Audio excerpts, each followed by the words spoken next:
Well, hello, everybody. I did not expect that. That was very cool. That was very, very cool.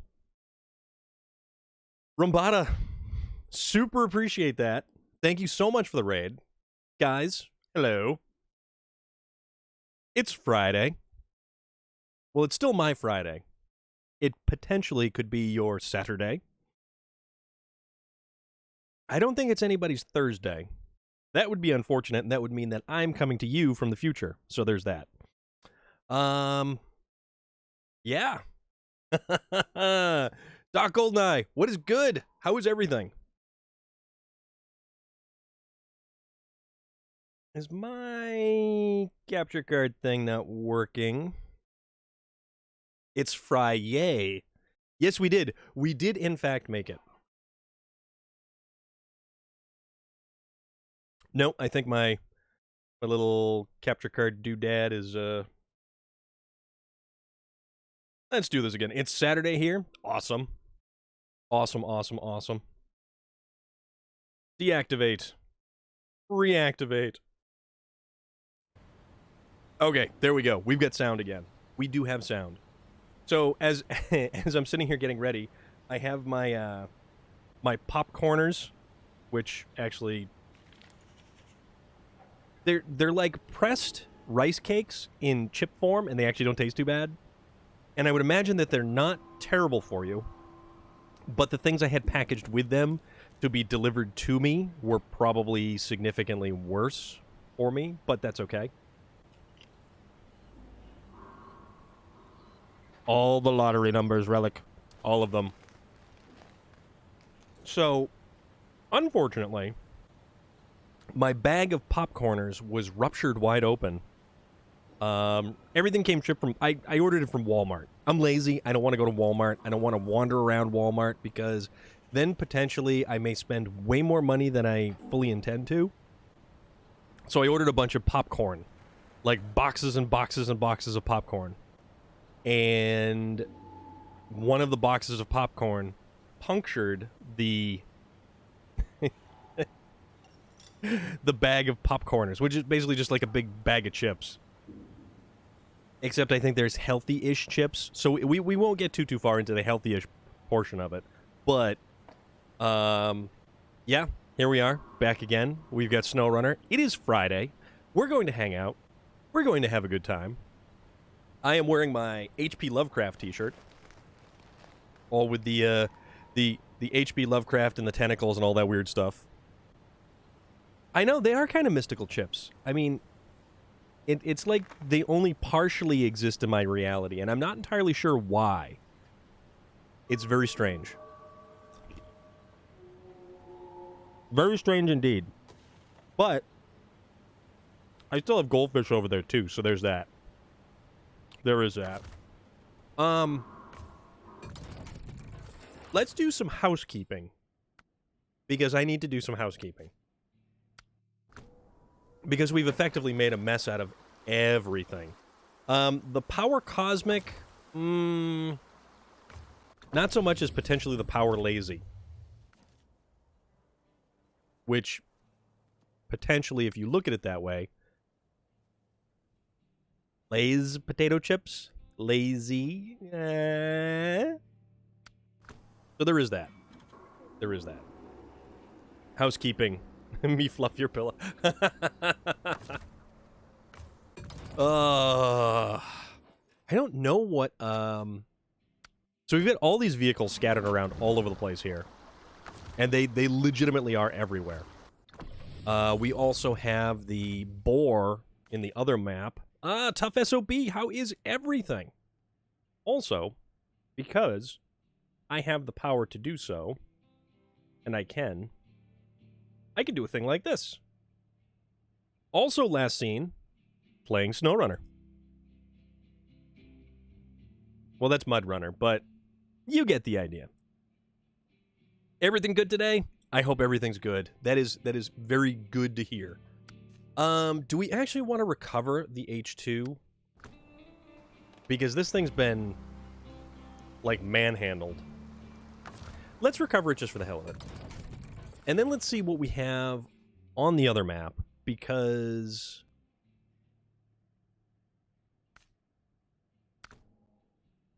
Oh, and we have a Jeep, too, that we gotta do something with. So we've got some stuff over here that we can do. He was absolutely playing SnowRunner. You've seen it? Oh, absolutely. More than happy to. Because you are a wonderful individual, and you've been here for a long while, and I greatly appreciate you popping in and hanging out when you can. And SnowRunner builds one hell of a community.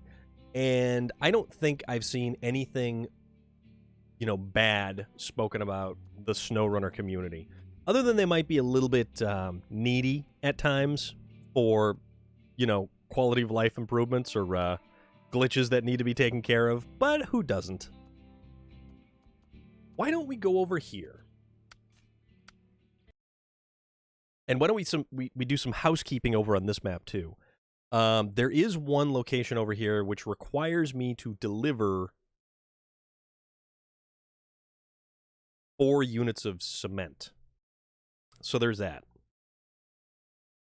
Which I kind of think I'd like to deliver cement in one fell go. There's a trailer over here, but it's for a low saddle. I don't have a low saddle out here. So I should probably try to do something about that. Also, I should do something about the fact that it is dark. Let's not make it dark.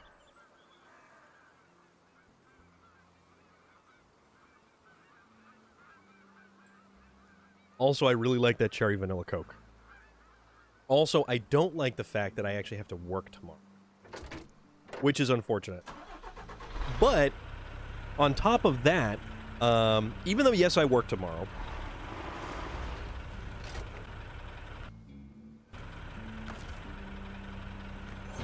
Waylon is streaming tonight and gaming, and I believe it's going to be a Call of Duty evening, which is kind of cool. Alright, so let's put that there. Kind of just, you know, pull this thing over.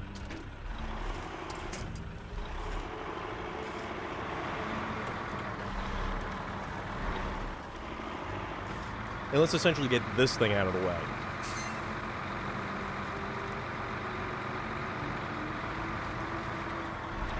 Plate out. I'm gonna be working tomorrow, and then I have a thing to do after work, which I will message you about, Relic.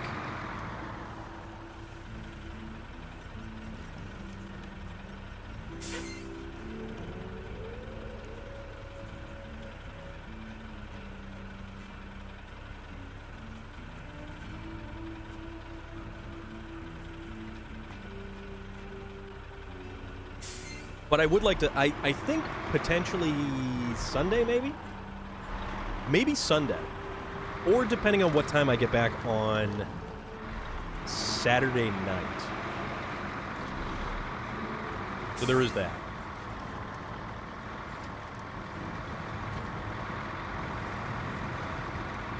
So that's a possibility.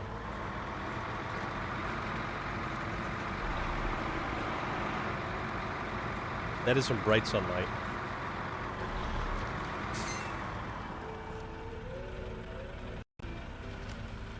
So, unfortunately, I could not be here yesterday, but General David Berkowitz,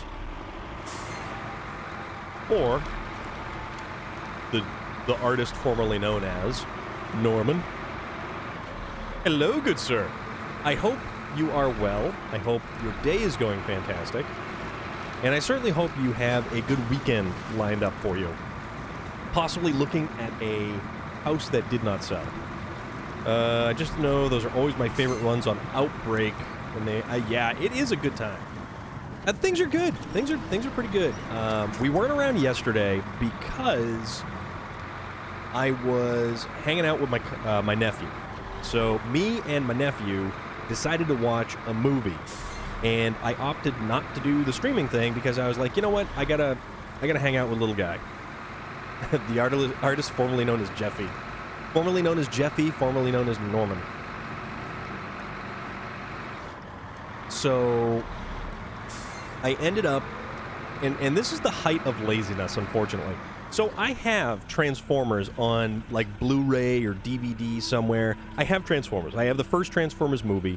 Personally, I feel the first Transformers movie is the better of the movies because it is the standout. It is the one that sets the bar. Just going to change my name to formerly... formerly Norman, formerly Jeffy. So... the first Transformers movie I own. I own it on DVD. It is my favorite. It is the one that I fell in love with that series of movies. It is just that good. So I have it on DVD. I don't have a dedicated DVD player. I have my PlayStation. And because I didn't feel like actually firing up my PlayStation or swapping the DVD over to my PlayStation because I'm this level of lazy, I rented the movie off of Amazon Prime. So I paid movie for a movie that I already own just because I didn't want to swap the movie out of my PlayStation. That's pretty rough. I'm sorry, I can't help it. Yes, Michael Bay. Michael Bay did, you know what?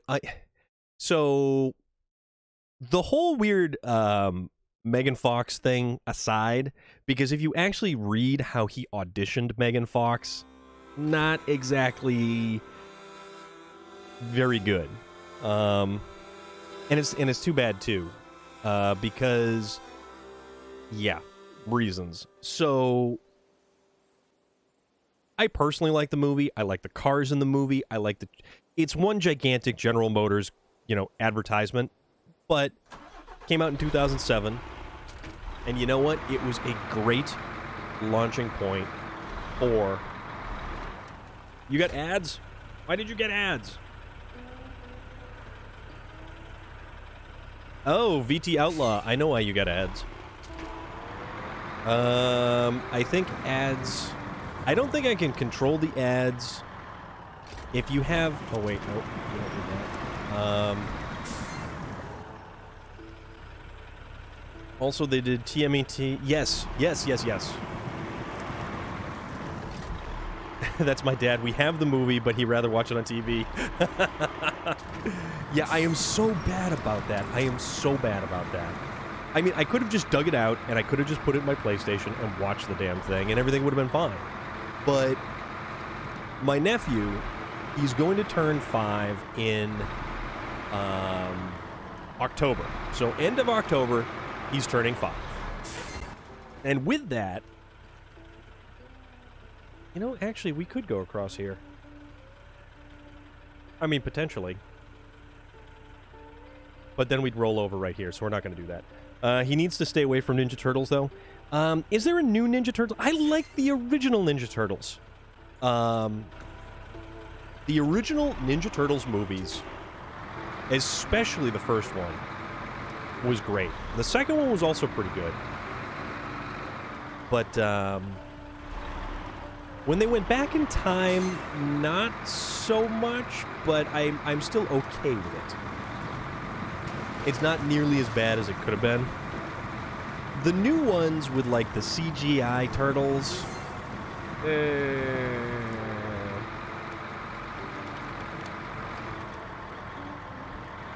Casey Jones in the original one. When Casey Jones smacked Raphael about the head and neck region with the cricket bat.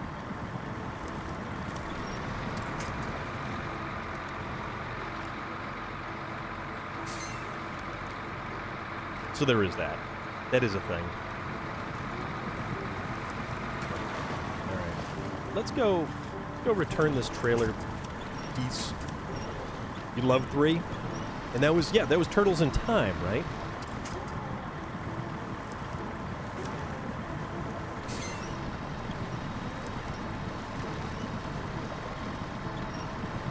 Yes, that is right.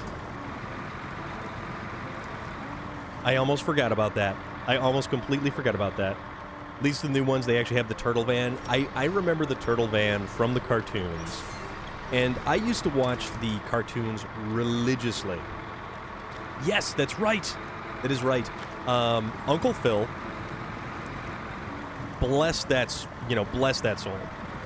Megan Fox is okay, but now she's with, yeah. Yeah, that's a whole thing that's going on. And I'm kind of just enjoying sitting back.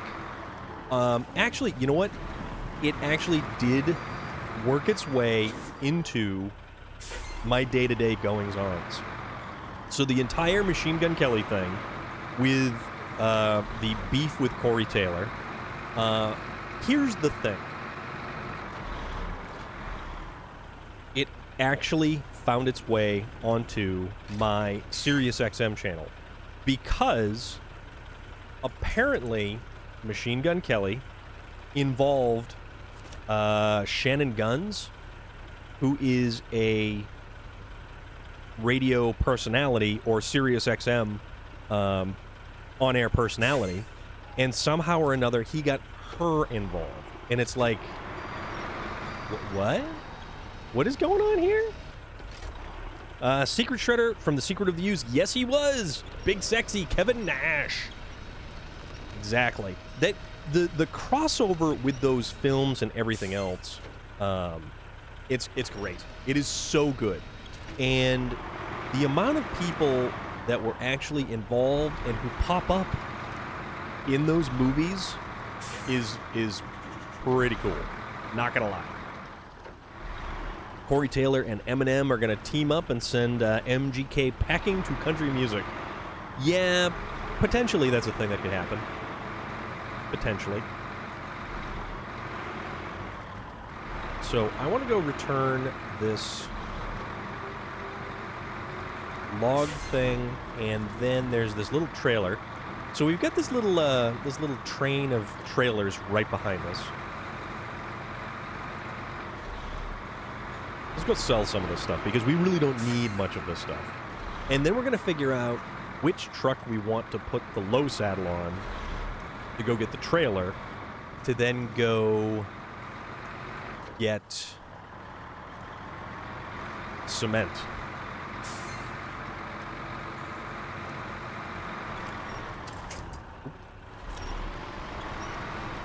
See? Come on now. There we go. Nope. Get the trailer. Get the trailer, buddy. Okay. Right there. There we go.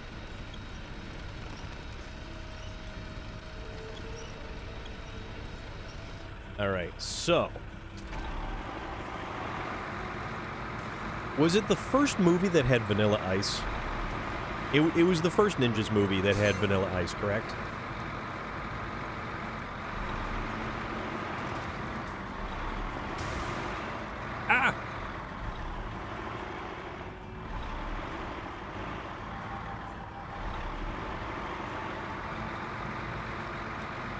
Funny thing is, for all the PR, I've met the man personally, and he said himself that he's got mad respect for Marshall.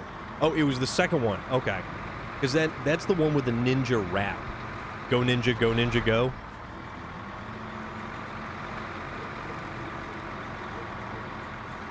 I can't remember. They all sort of flow together.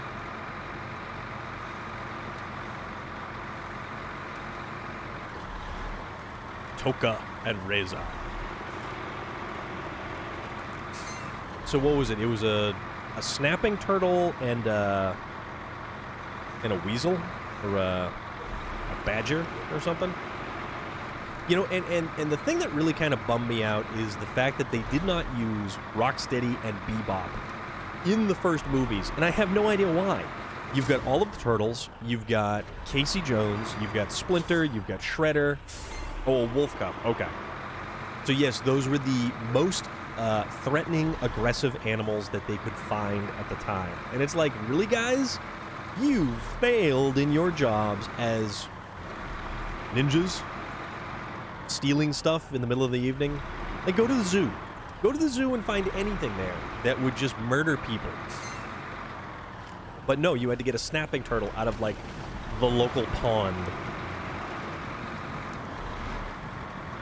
Which, yeah, fine. Okay, snapping turtles, slightly aggressive. There's a medium log platform mod that can go on most of the vanilla trucks. Yeah.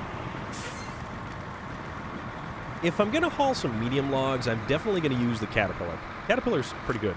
No slash appearances is most upsetting. Yeah. Yeah. Or what about, what's the rabbit's name? Usaki Yojimbo, I think, if I'm not mistaken.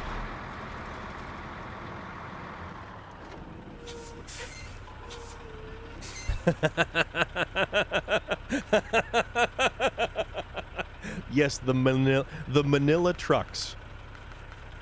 Much like the envelopes, the Manila trucks.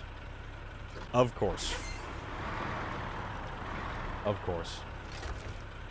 Some of the absolute best conversation, Relic, that there ever was. Alright, let's sell that guy. And now, let's recover this bad boy. So, back there, let's put him back on the shelf, because not so great. Not so great for hauling logs. Tatra 805 is empty. So, let's bring him back. And let's have another weird kind of pressboard tasting, hardboardy, like chip corner thing. Miyamoto Usagi. Yeah, the rabbit, right? I remember him from the cartoon as Usagi Yojimbo.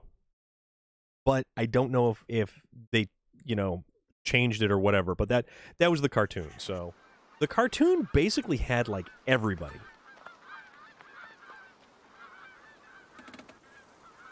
All right. So let's recover this guy. And we're just going to do a lot of recovering back and forth. Some basic generic housekeeping. And then I think we'll do the 4 bags of cement.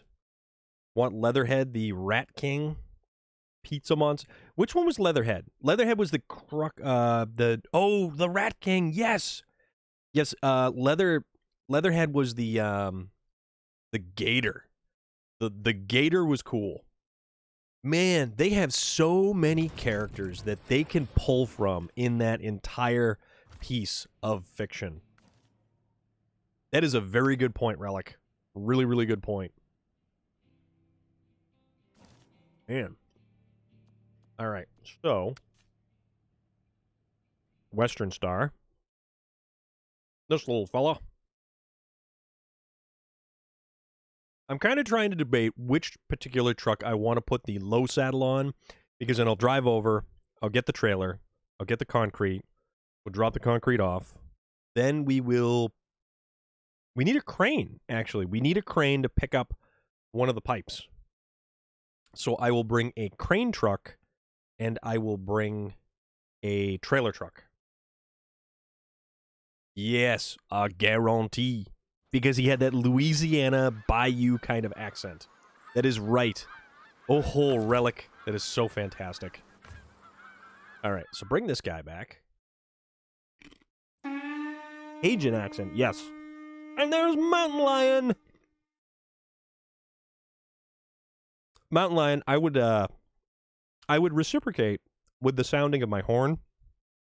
But currently I am between screen transitions and without truck to make noise with. So there's that.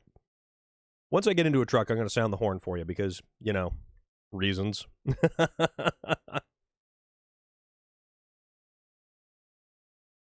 And how are you doing today? I hope you're doing well. I hope everything is great. I'm doing pretty good. Friday, even though technically I work tomorrow. And then I've got stuff to do after work tomorrow. Another great day. Yeah, it's not a bad day. It was a very slow day at work today. So, I don't know. It took a while for really anything to kind of... Where's the Caterpillar? The Caterpillar's all the way over there. Atra Phoenix is all the way over here. Atra Force is right here. 73210 is right there. But that's got a repair body on it. Paystar's over there. Oron Grad is right there. So we've got stuff that it's like all over. I work General Trag. Which one was that? So I work every third Saturday because there's 3 people in my department and we each take a turn on Saturday. So it's only one person on a Saturday, which isn't bad because you're kind of by yourself. You don't have to listen to anybody. But when things get busier, then it kind of turns into sort of a pain in the butt. So there is that. What do we have What was excursion? So the excursion, the only thing we had to do was the overgrown pond. Oh, you know what I'm gonna do? I'm gonna do this real quick. I'm gonna hop over to the Azov 73210 right there, and I'm gonna go explore the pond. He was the rock guy from Dimension X. Okay, I think I vaguely remember him.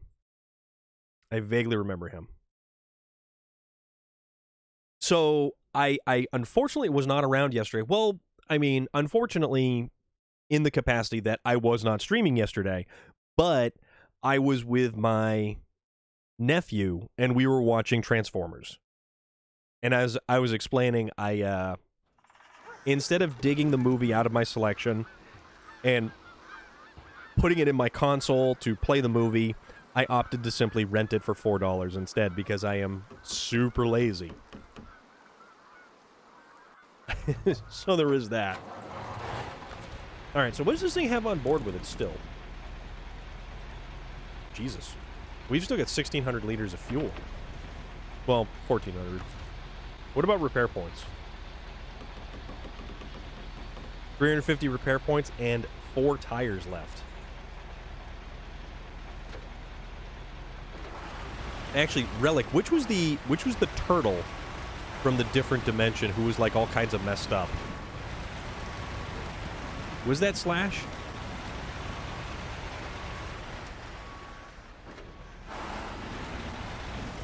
I forget.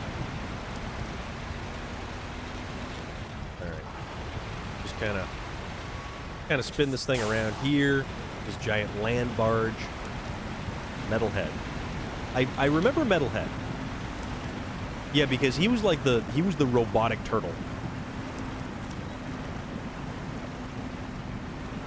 Something disturbing happened at your local Walmart the other day. And what might that have been?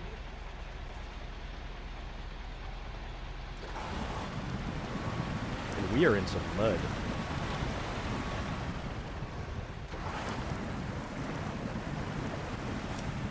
The interesting thing is the website, People of Walmart,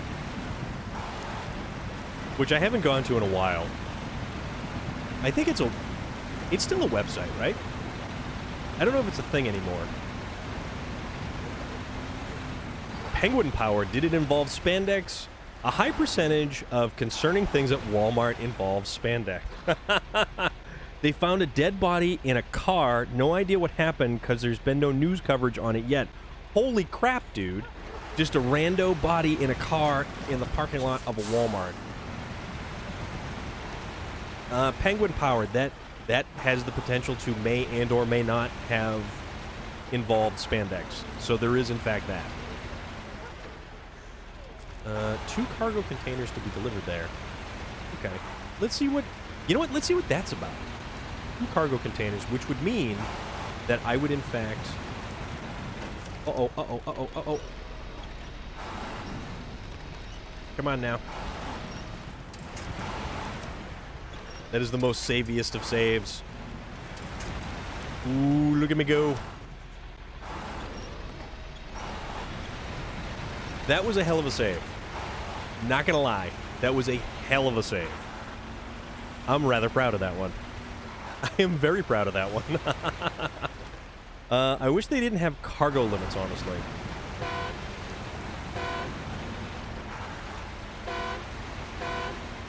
All hail the quick winch. Yeah. So here's the thing.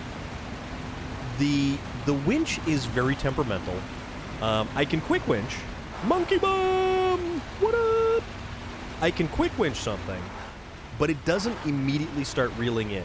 I have to quick winch, and then I have to tap the button again to begin reeling in the winch. So that gets to be kind of one of those situations where it's like, whoa boy! And then it just becomes panic jamming the button. Just, we won't call that ninja winching or quick winching. We'll just call that panic winching. Just hammering the button down like a fiend. Alright, so, what are we going to do here? We have to go all the way to there. Okay, no, that's not too bad. I can go all the way to the end, and then I can loop around that little thing, whatever it is. So...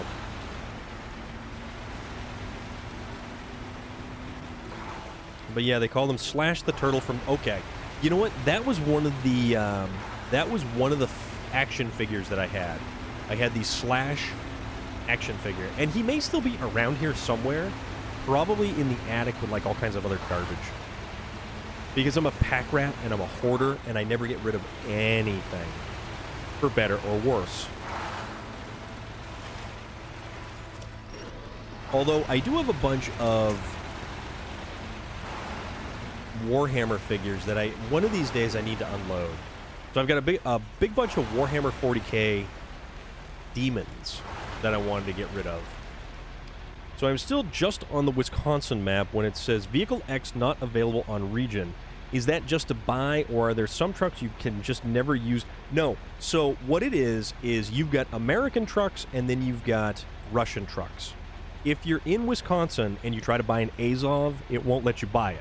You have to go to the Don region, or you have to go to Tamir and then purchase the Russian truck, retain it in your garage, and then bring it back.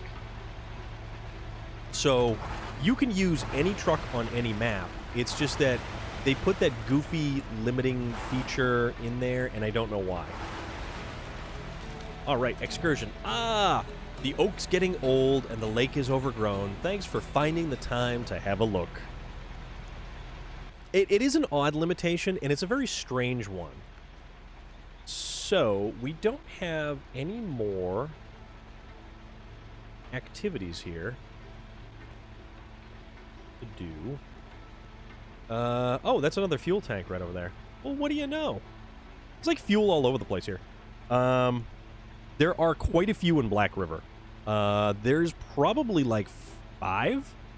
It's like 5 or 6, actually. Upgrades that are actually over there. Let's see. Okay. You know what?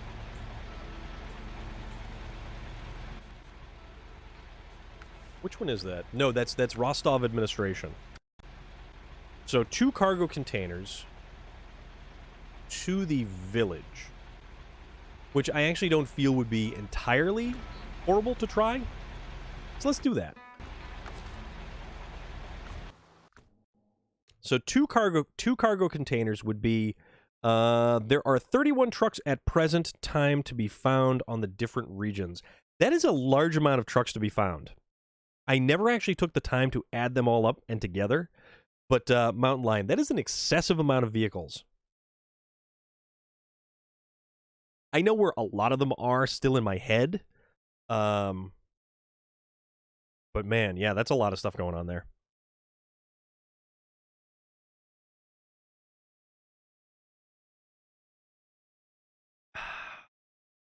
I'm probably going to have to get another one of these because this was really good. Usually I limit myself to at least 1 soda a day. I'll have caffeine. Usually I put away 2 very healthy-sized mugs of Death Wish coffee before like 10 in the morning, 10:30, 11 in the morning, something like that. I'm only down to about 2/3 of the pot. Typically, it would be the entire pot of coffee. But by the time you get to that last 3rd cup, it's kind of funky tasting after it's been sitting on the hot plate for so long. So that's unfortunate.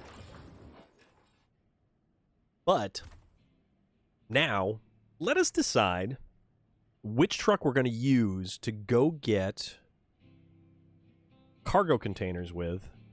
So we want something that's a little bit robust, that's got a little bit of a... But that, you know, that still might be fun to use. Let's see.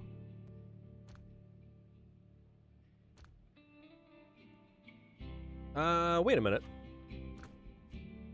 I know I typically only use this as a crane truck. But we can get the saddle... No, we can't. We can't We can't use that. We can only get the saddle high. We can't get the saddle low. Are you able to pull up SnowRunner picture sections on my Discord? Yeah, I can do that. Oops.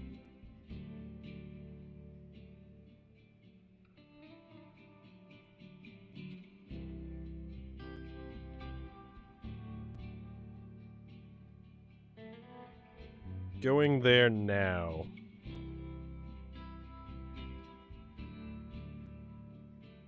No runner pictures. Oh, yeah. Yeah, there is that one. That one is a really funny one.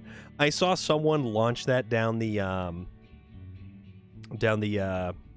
runway. It didn't get very far. It didn't get very far. But they still launched it off the runway anyways, so...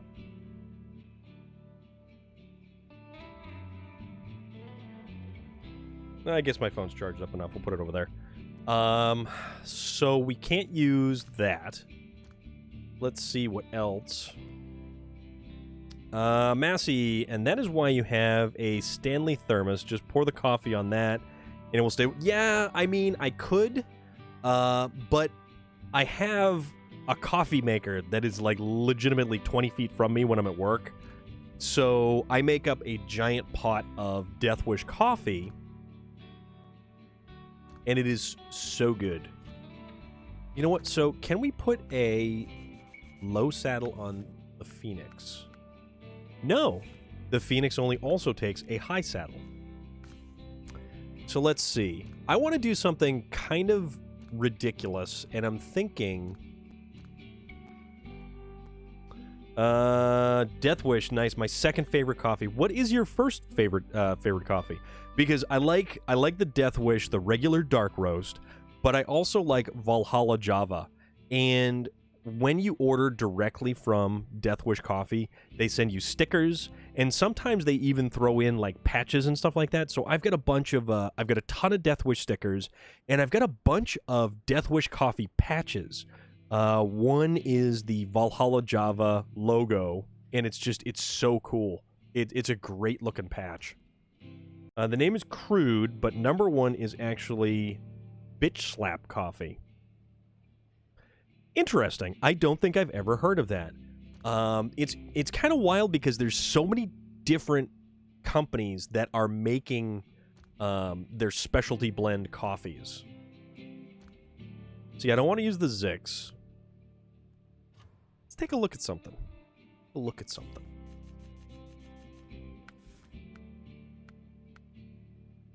Let's see.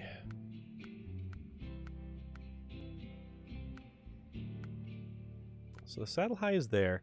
Okay, so here's the problem. I was considering using the Chevy Kodiak. Now, this is where the issue with the Kodiak comes into play. The saddle is actually behind the axle. Yep, I like it because it's more of a light to medium roast. Too many folks think that for coffee to be strong, it needs to be super strong, tasting burnt. I don't like the burnt taste. That's why that first cup of Death Wish right off the coffee maker is awesome. Try to limit myself to 1 cup of double espresso with a teaspoon of honey, okay, in the morning just to wake me up. Honey is a fantastic alternative to anything sugar or sweetener related because it's all natural. Like, even sugar that you get is all refined and crap like that. See, I could do a saddle high, but I don't have any high saddle trailers that I would want to use with this truck right here. So that one is out, which is unfortunate, which is really, really unfortunate, because I would actually like to do something goofy like that. Typically, I would take down... Honey is even better for my diabetes, but I don't do coffee. So honey still has, like, natural sugars in it, though, right, General Norman? Or General David? General... What's your name? We get the Tatra T813, but I don't want to do that. Tuz, we can't. Freightliner, I would use, but we have used the Freightliner a bunch. We could use the Brigadier. That's a possibility. I don't want to use the 605. The Navistar we could also use. We could use the Derry Longhorn, because that one's still fun. It affects it, but not as much as refined stuff. Okay, that's what I was actually kind of curious about. Can't do the A&K because you can't do any of that stuff. What about... No, the F-750 we're not going to do. J. Stew, look at you. Oh, we could do a twin steer.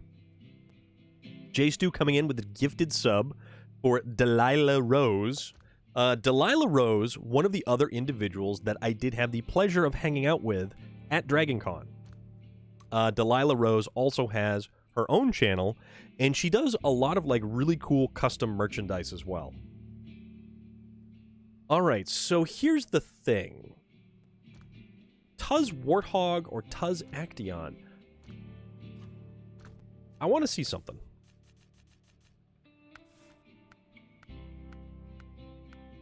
Okay, so happy Friday indeed, my friend.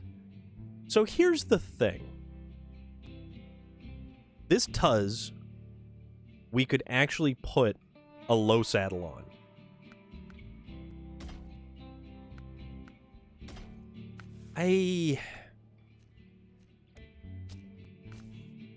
Let's hold that thought, because potentially there's something there with that thought.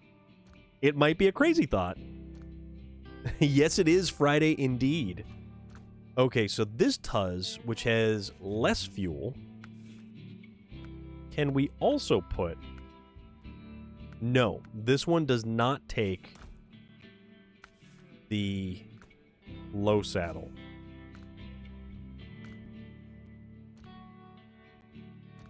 All right, so let's... What do we want to put a low saddle on?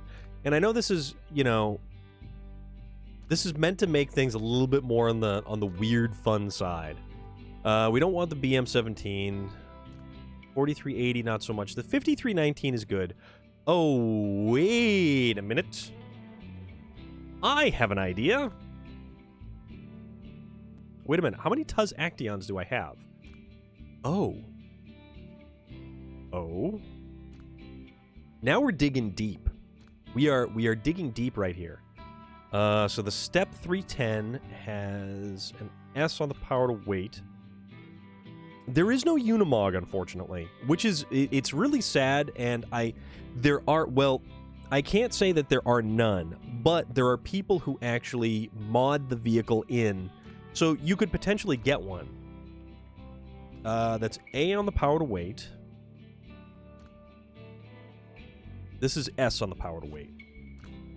Let's see something. Let's take a gander at something. Because this is the other Zix.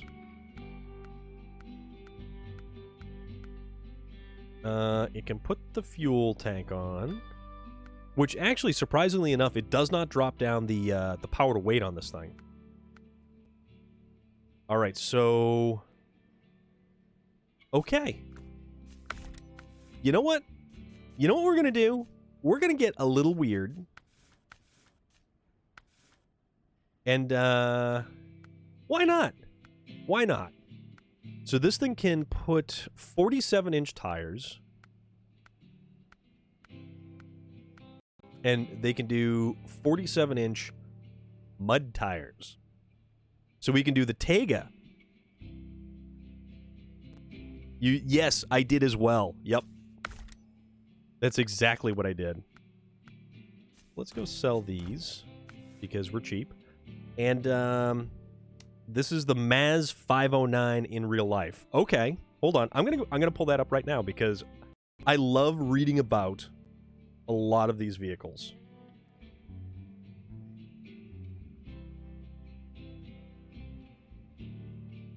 The Maz 509.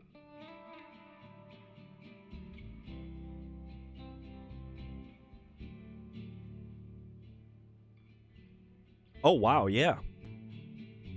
Soviet truck manufactured at the Minsk automobile plant. The first prototype MAZ 500 ran as early as 1955. Okay.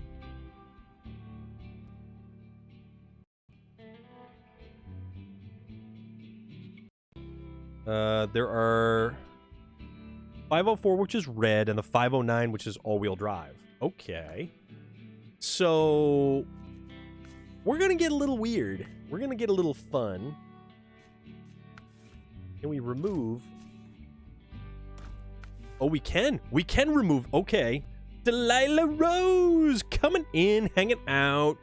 You, my friend, received a gifted sub from my brother, of all people.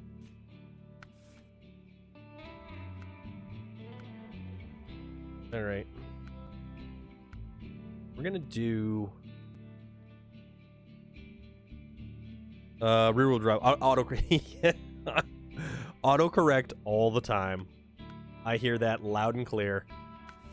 Okay, so... okay, this is kind of cool that we can actually get rid of the rear fenders on this thing. The roof fog lights or fog lights? No, we'll do just beacons and fogs. Okay. And then we'll make it morning as well. Also, this is a really cool...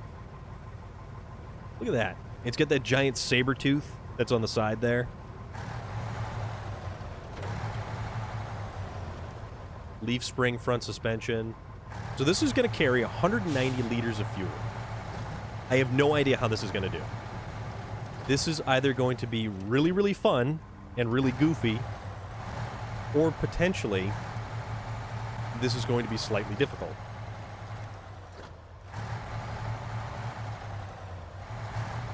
It definitely handles weird. Definitely handles very weird with the... I forgot that this truck could actually mount these tires on it.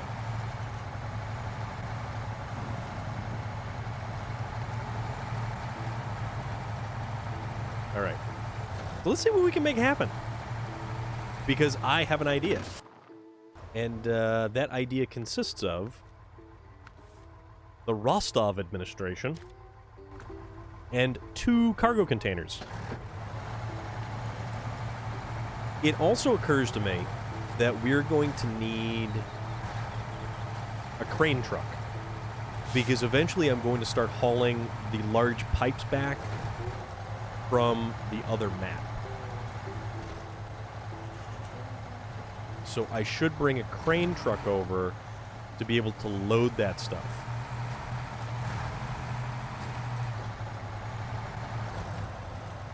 All right, this is kind of funny. It does have a respectable horn, though.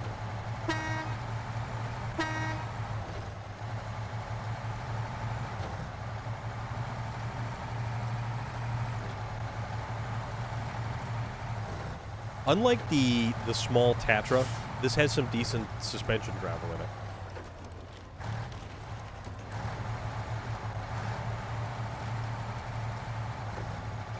And we've got a little bit of a foggy morning going on here in the Don, Russian Federation region. I would love to mount a set of these tires on, like, you know, K5 Blazer. Something like that. Alright. So. Oh yeah, beacons for safety. Because we're going to be hauling. We're going to be hauling stuff. You know, that's kind of funny, too, that it pops up like that. So, this thing has not taken tire damage yet, which I'm actually fairly surprised about. So, we do the flatbed semi, or we do...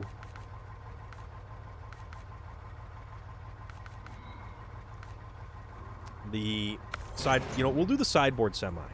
Just to be a little bit extra layer of potential protection.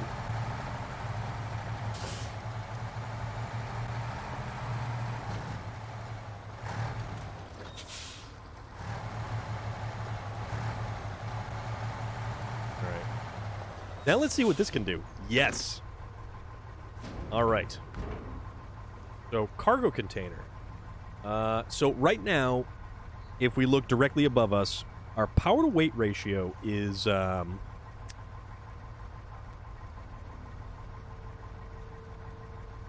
S plus. So when we load, okay, we can load 2 units of cargo on and still maintain that S plus. So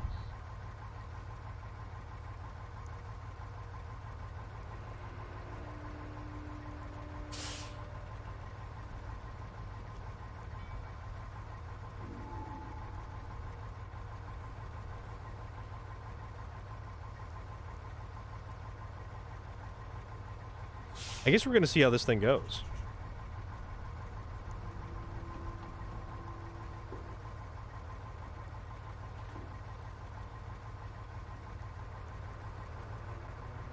All right. Make this happen. Let's see how this thing handles. Not terrible. Well, I mean, maybe. But you know what? Let's go for it. So the thing about it is, which the reason why we went with this truck over, because originally I had in my mind using the Kodiak. The Kodiak we opted not to go with because the saddle... Oh, crud.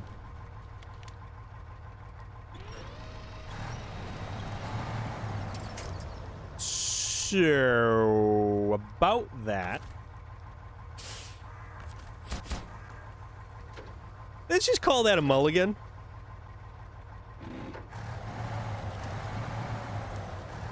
So the C70 has the saddle behind the axle. So if we put any kind of weight on it, we would have ended up pulling the front of the truck up in the air.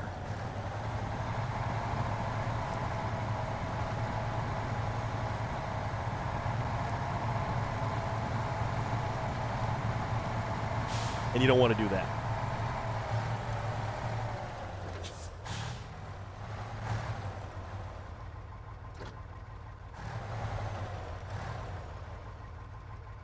This thing is just... This thing doesn't want to turn. Can't park there, sir. 1 minute till the work week is over. Norman! Make that work week over completely. At least the job part. Lourdes!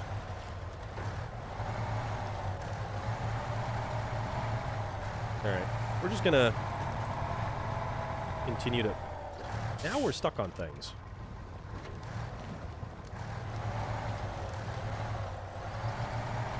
Alright.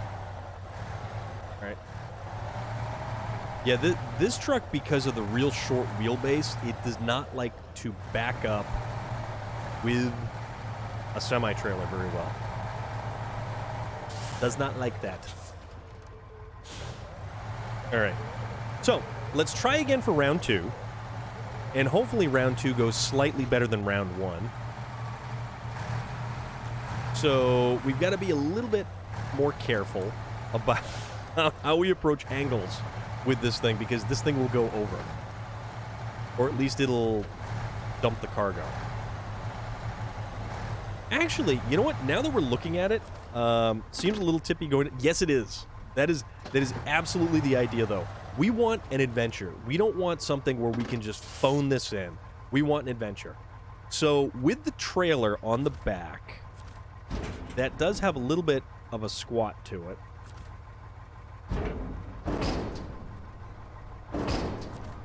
Okay, it only squats a little bit. Obito Uchiha? Hello. I hope I pronounced that right. And if I didn't pronounce that right, I am terribly sorry. And thank you for the follow. Thank you very much for the follow. All right, so round 2. Fight. We're going to try to do this again and not tip over this time. Which means that as soon as I get by the garage, almost, but you're fine, thank you. I appreciate that. So when we get by the garage, we are going to get a truck that is capable of using a better crane.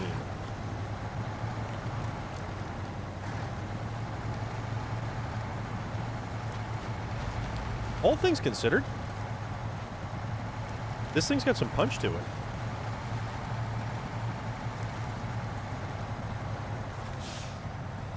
All right, that's an interesting approach angle that we're taking there. A little bit. Probably because we're stuck on something. So it's definitely going to have a very interesting approach angle.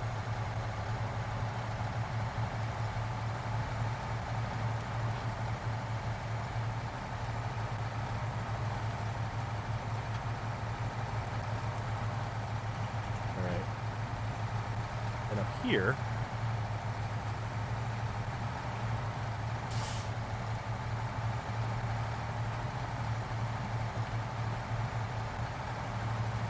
There we go. No, this is actually really good.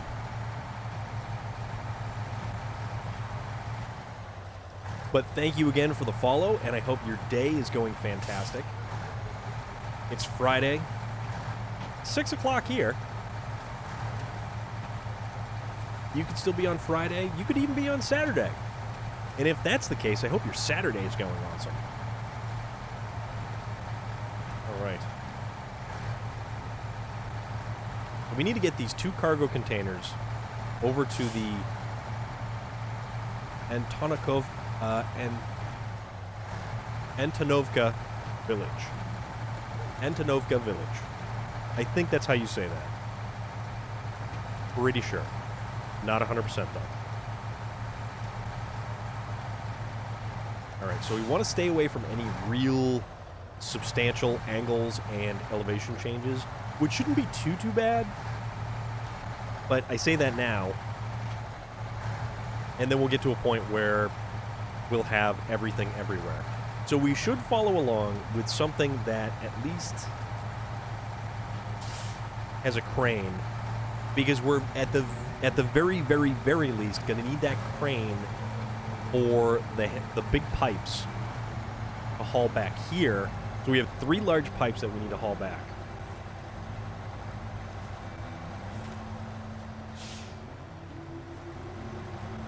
That's some mud. But you know what? While it may be slow, it's still kind of making progress.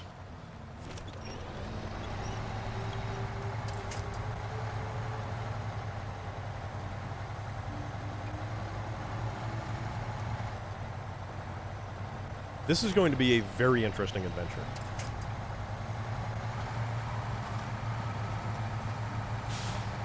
This is like the Dairy Longhorn 3149 with the rocket trailer, bringing it all the way back to Urska River.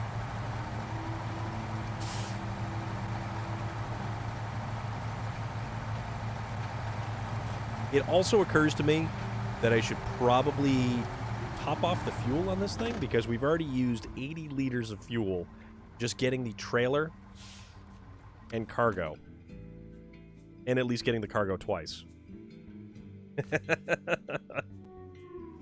Which, I mean, hey, things happen.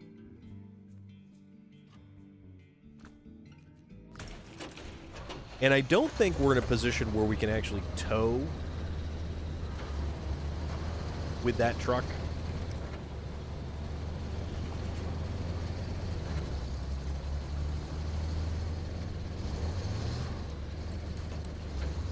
Although, if I brought another vehicle, like a medium-duty truck, and kind of just hooked it up behind, it would be potentially better. Alright, refuel. Fuel tank. Fill up the Zix. Good to go. Recover back to the garage. And then, which of the smaller fellows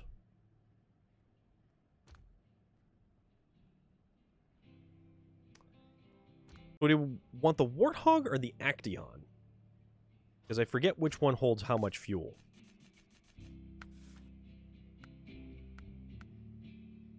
Alright, this holds 900 liters. So you know what?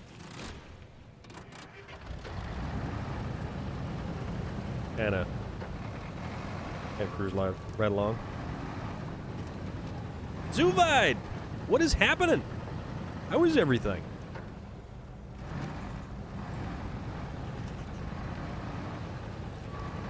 So good to see you. Hope you're doing fantastic.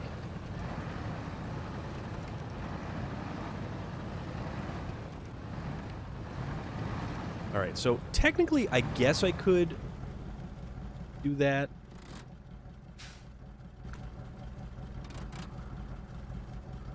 Bit busy lately? I hope it's a good kind of busy. I hope it's a productive kind of busy.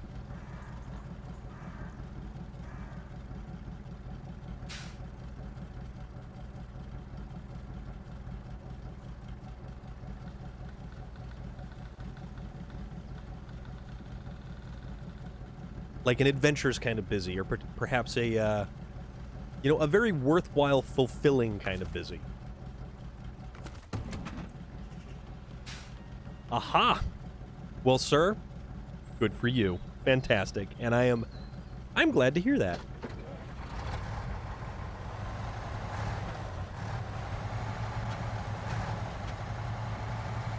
You know, because it really does anything that is positive in your life, I am here to be happy about.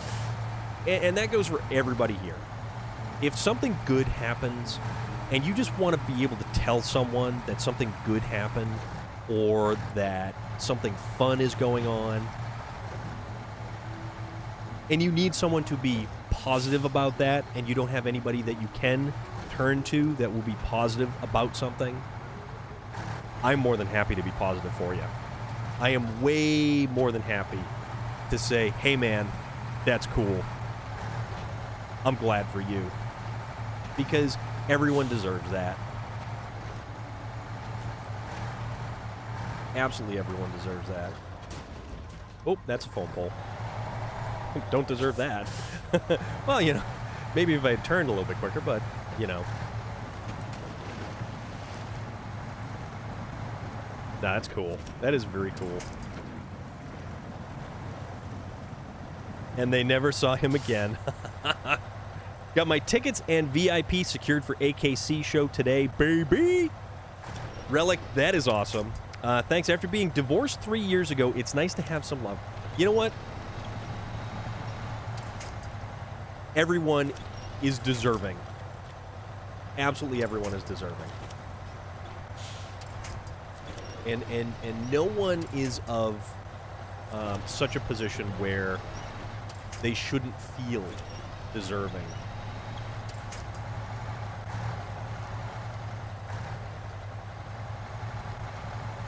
All right. Let's see how cringy this is going to turn into. Because this is going to be the worst part of the whole thing. Is just getting through this section right here. And I realize that I could have gone around or perhaps chosen a more better route.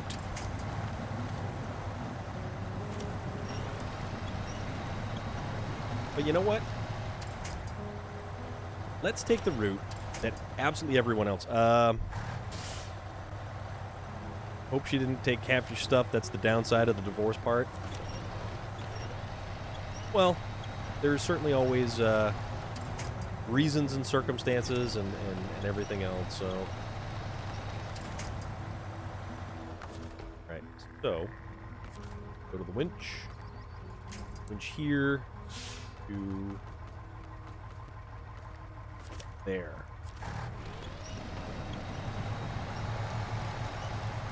Push ourselves basically along a little bit better.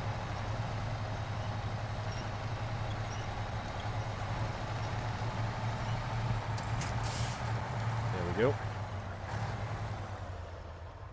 You did, but life goes on. Yes, life will always go on.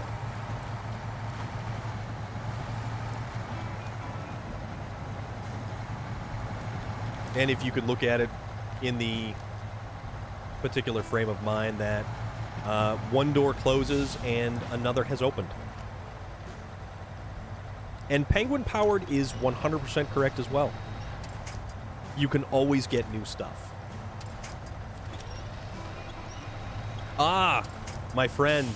Yes. So last weekend, a week ago, I was about just over 100 miles north up at the White Mountains of New Hampshire. And it was the New Hampshire Highland... Ooh, that hurt. New Hampshire Highland Games. It is a Scottish cultural event with food, music, heavy athletic competitions like the hammer throw and the weight over bar, and the caber toss. The caber toss is the one that everybody kind of looks at and says, oh, that's what Scottish Highland Games are. So a meme about a guy that took the engine out of his car. Judge gave his wife the car but said nothing about the engine. Yes, Penguin Powered, there absolutely was some... It was very cool. Very, very cool. So that was last weekend, and a week prior to that, I had taken my first airplane trip, my first experience with a airport, and traveled to Atlanta, Georgia, to go to Dragon Con, which is a huge convention, fully put on by volunteers. A number of celebrities were there, and all kinds of cool stuff. And I will put up more pictures from all of that stuff on the Discord. Just kind of, got to get around to doing it. But the Dragon Con was fantastic. The aquarium that we visited after Dragon Con, the Georgia Aquarium, which is the largest aquarium on the Western Hemisphere.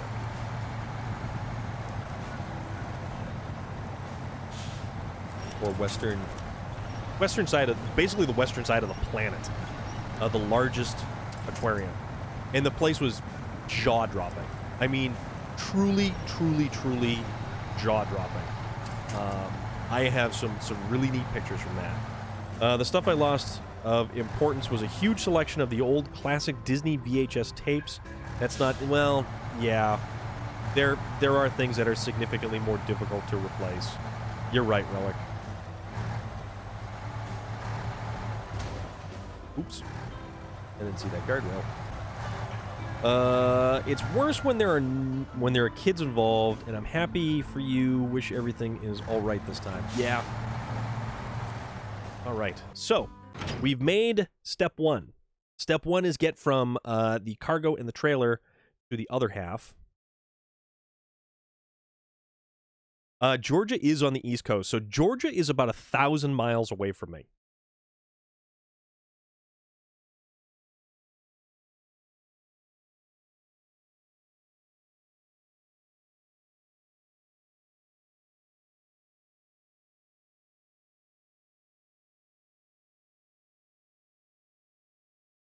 Georgia is a fairly... Atlanta specifically. So I only really saw Atlanta and downtown Atlanta. So the aquarium is actually directly across from the Olympic Park. That's right there. And it was actually kind of neat seeing the Olympic Park. Well, I'm remembering, or unless I'm remembering wrong from the Wikipedia article.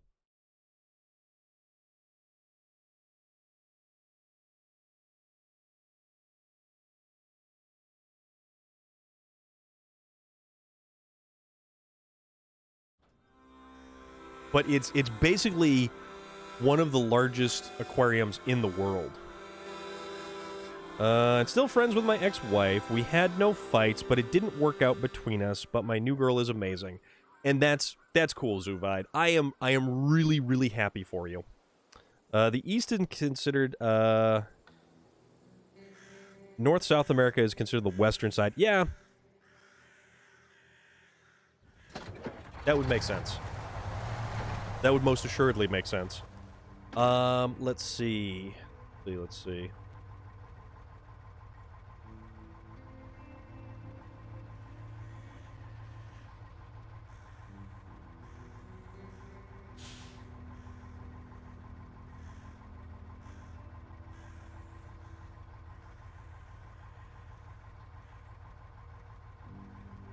Well, not really.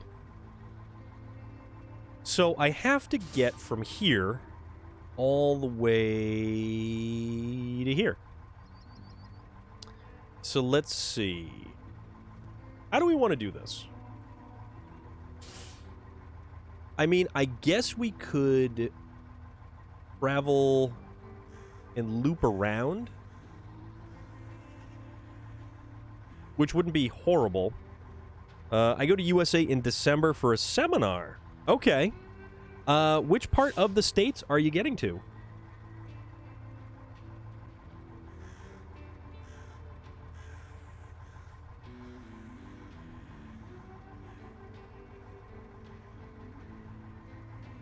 I think... I mean, I guess I could...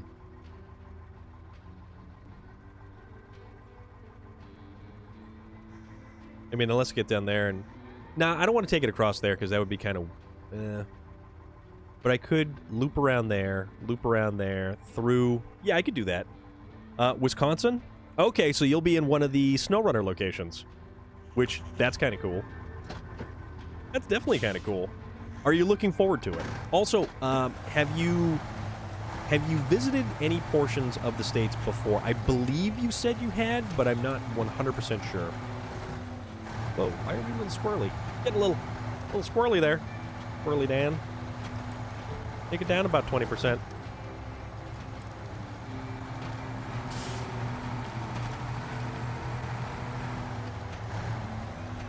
Oh, crap. And this is why I need a crane truck. Okay, so we need a crane truck.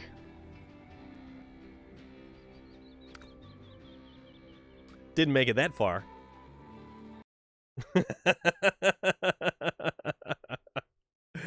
Oops. Never been there. Okay.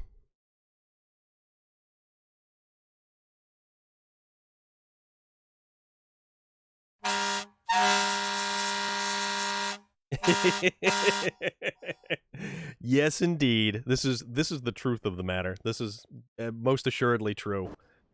Oh, man. Okay, so now what do we want to use for a crane truck? That's the real question.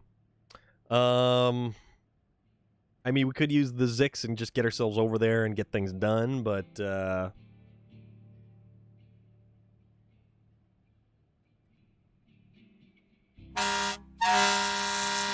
Ooh!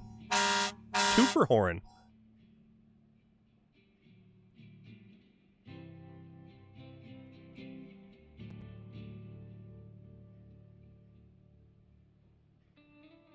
Alright, so... what do we want to use for...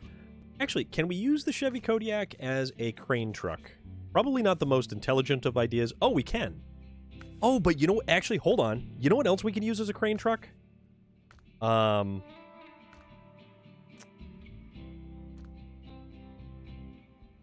This little fella. So the White Western Star, 4964. So let's get rid of the loading crane.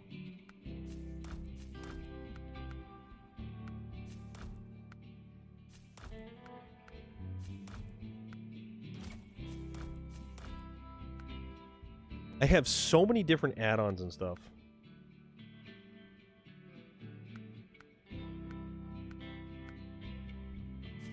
Okay. We'll do that, and then we have to scroll through the giant... Yes, exactly. So we're gonna keep the Lucky Hot Streak dice paint scheme on there.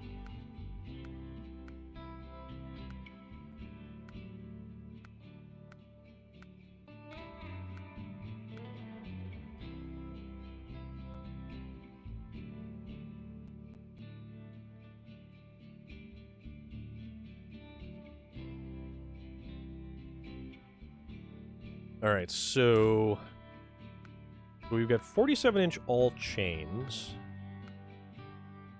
So do we want the... I forget which ones are actually better in mud. It's like the UOD... I think the UOD2s are actually the better of the tires, but we'll go with the UOD3s just because that's sort of how... kind of how we do things.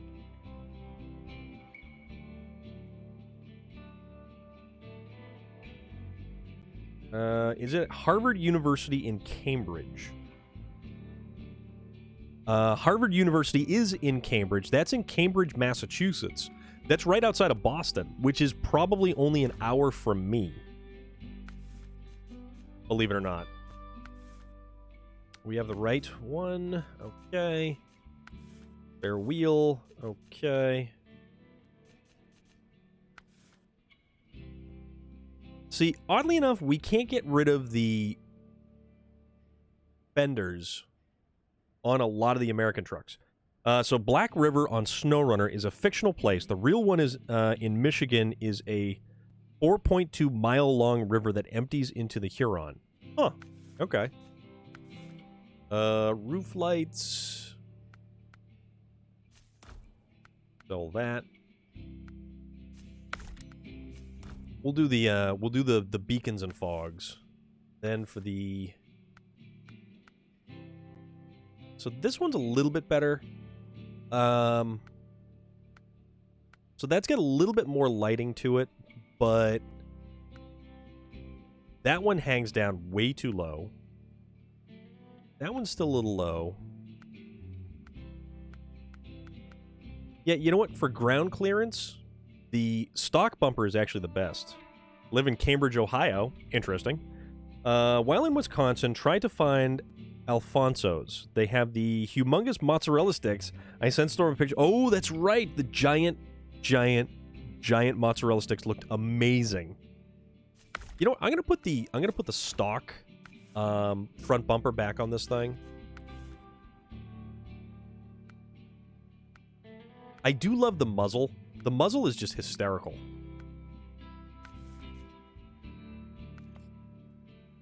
Yep, so we get the DLC paint on that thing. So let's roll with this little fella.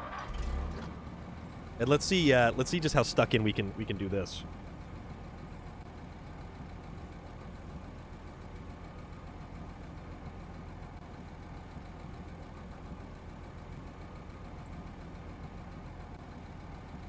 Okay. Love that rumble to the engine, though. This has a really great engine sound. I think I've seen a video of them before. Massive, about as thick as a 2-liter bottle of soda. I want to connect a vacation on it if it's possible with my work. So to... Let's see. Yeah, I mean, because you're already going to be stateside. I'd say go for it.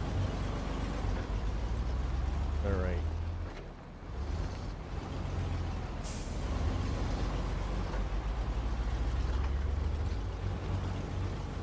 So granted, this is probably the absolute wrong vehicle to be doing this with, but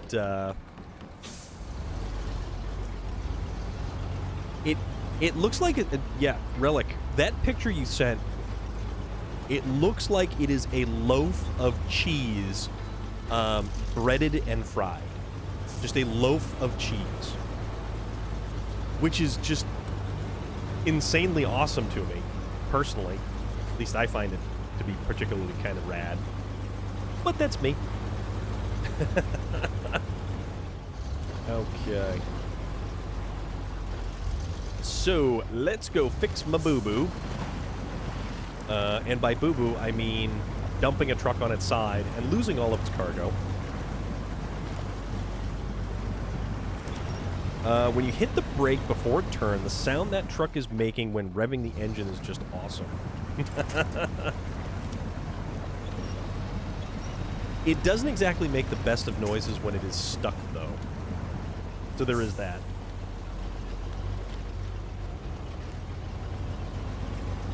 You know what? Sylvan Ryan.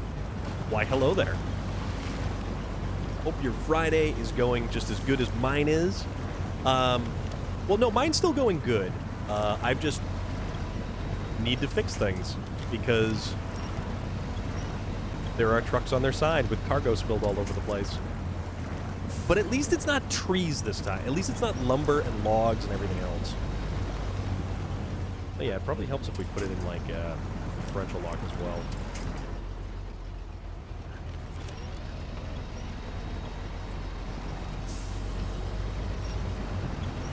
The chug, chug, chug, tick, tick, tick.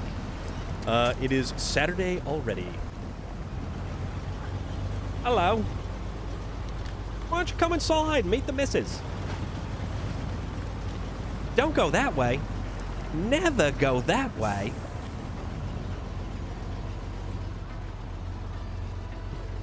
Would have taken us straight to the castle.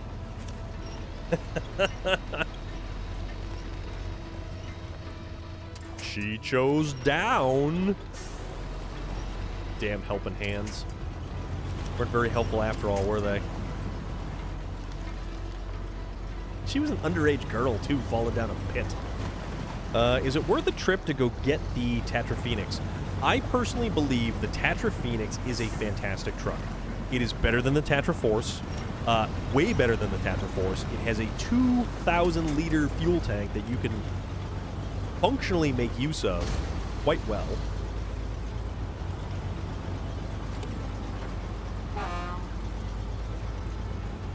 Oops.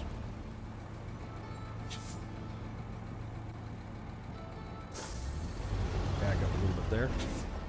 Every time I hear or see hello, that's where my mind instantly... So, here's the thing. We have a Renaissance Fair. It is known as King Richard's Fair. It's already going. I think it started last week. This thing doesn't want to steer on me. It started last week. There is an individual there called Ses Carney. And he is a knife thrower, sword swallower. I do like you playing SnowRunner. I love playing SnowRunner. I love playing SnowRunner. So, Ses Carney had decided that he wanted to make some replicas of the Caterpillar. Or, yeah, it's a Caterpillar. So he painted them and put individual, like used needle poking to put the hairs, the blue hairs in the body of the Caterpillar. They look so cool. They look so cool.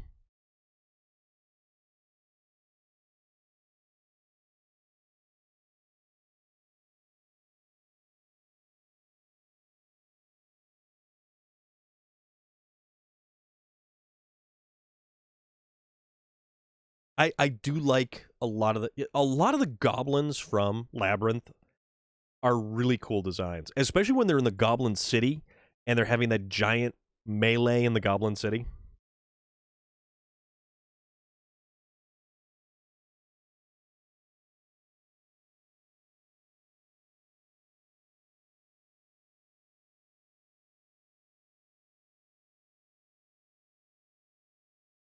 There it is. Got my water.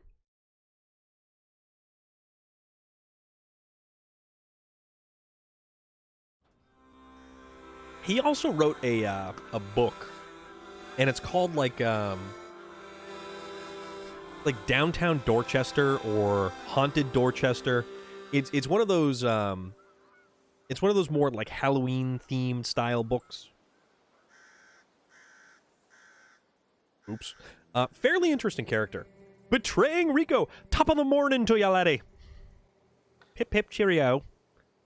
And all that rubbish. Or whatever accent that I've butchered that you'd like to add to it. Because, boy oh boy, can I butcher me some accents.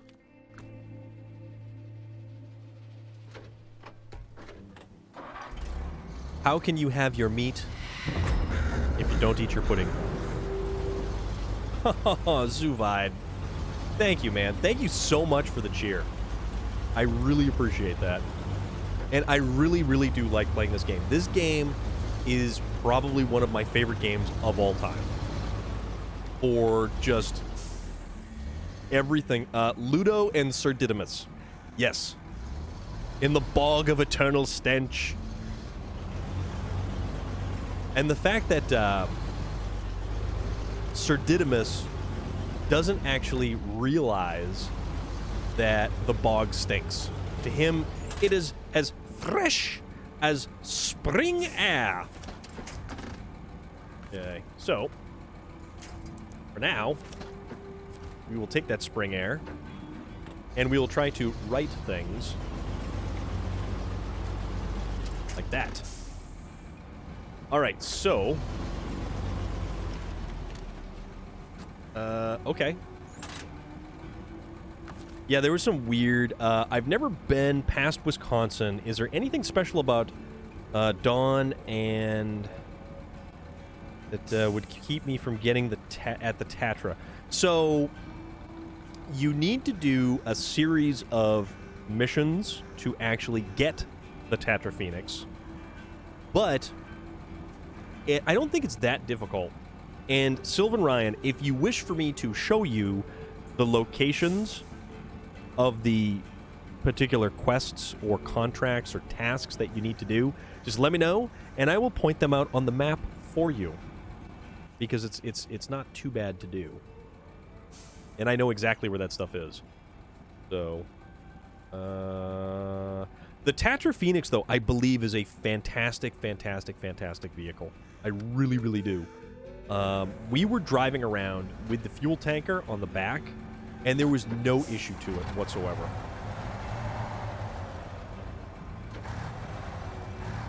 I'm still in Snow World, Russia. Amur, Lake Cove. Which version? Because there's so many. Alright, so let's put this thing in a position where hopefully we won't tip it over if we try to load it. Lake Cove. Yeah, Lake Cove is a rough one. Lake Cove is a real rough one. But there's so much to do there. And all in all, it's not a bad place to be. It's just there's a lot of terrible there. Why are we stuck on something? Nope. The challenge is good. The Lake Cove and Amandra level of difficulty really got popped up quite a bit. Like, significantly so. Actually, I have an idea. Hold on. I have an idea. Somehow I have an idea.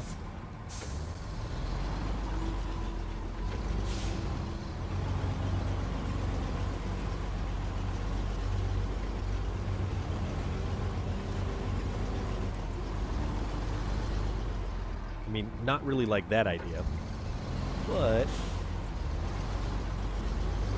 how about just kind of do... So we try not to roll it by just kind of parking it right here. Ganos 2, Royal BM17 is super underrated, one of my favorite trucks. The Royal BM17, people don't like it because it does not have the differential lock. In Alaska, and in even as much as Tamir, it's not bad. It's really not a bad truck whatsoever. But people pass it over simply because it doesn't have the differential lock. So it'll struggle in some of the real deep stuff where, you know, you're doing river crossings or the really heavy mud, stuff like that.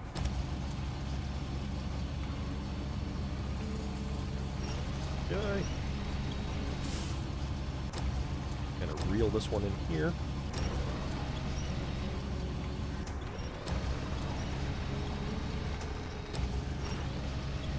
But it's a good truck. It's also one of the faster trucks. It's also a little bit springy. It's got a bit of a bounce to its step. So it tends to want to roll over quite a bit. But I do like the BM17. I like the styling of the BM17. And I like the speed of the BM17. But yet again, speed works against you in this game because it basically just tries to destroy the suspension on your truck. You go too fast over a pebble, and there goes 2/3 your suspension and 3 of your tires. Which is like, this isn't Grand Theft Auto. I didn't run over a spike strip. Cut the crap. Can the Apache connect to trailers somehow, or did my game trip? No, actually, the Apache does not have the ability to connect to any trailers. It is just simply a scout vehicle to look pretty. To scout about and look fancy is what the Apache does. And it's not a bad-looking truck. Personally, I would have preferred it without the whole dual rear axle thing. It's kind of weird like that. But I don't know. To each their own, I guess. All right. Get this last one loaded in here, and then let's attempt to continue going forward.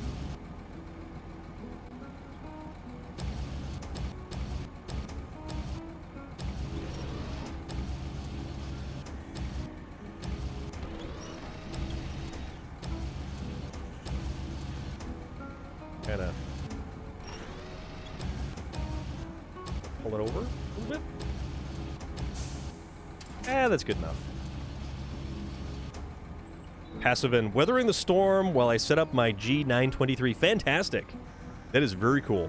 What do you use for Okay, so for medium logs, personally, I would rather use the Caterpillar 745C. The Caterpillar 745C is the only vehicle that can mount a medium log carrier on the body of the vehicle. Also, Pompeii Blue Army. Thank you so much for the follow. I super appreciate that, and I hope you're doing fantastic today. Trucks back to the Zix, and let us pack the cargo. All cargo packed. It looks great, but drive for like a half hour to do a mission. Then I mentioned it didn't have attached to a trailer. Yeah, you can haul it along with a winch, but that's about it. Okay, so the beacons are not on. Like the beacons of Gondor, or the beacons of Zix. So for long logs, I will use kind of a little bit of everything. For me, I like using something different. I like using different stuff that maybe not the best of ideas. So for long logs, I use the bore. So the most recently, I used the bore. We had middling success with that. And then I used the International HX520. And that actually did a little bit better than one might have expected. Right now, we're using the Zix 5368 with a 5-slot trailer. This is only a single rear axle vehicle, but it does have the capability of mounting the Tega-style mud tires.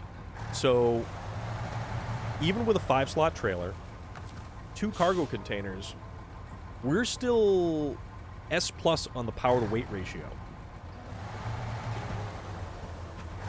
So, Ganos 2, I like being able to use a little bit of everything. I'll use the Western Star 49X.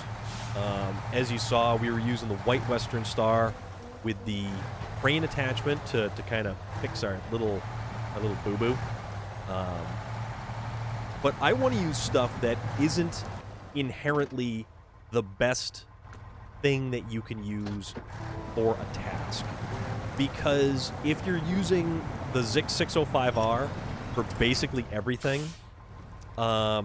you've gotten to the point where it's kind of like pretty much you're trivializing the content. I do know that, yes, in fact, this is vanilla. I have no game mods. I have no mods of any kind in it. No trailer mods, no truck mods, nothing like that. But I still feel like certain trucks tend to trivialize the content. Especially like the Zix 605 when you're using it in Amur, Russia. Because it becomes, at a lot of points, the only truck you can use to get anything done. So you're almost forced to use the best truck for most of the content.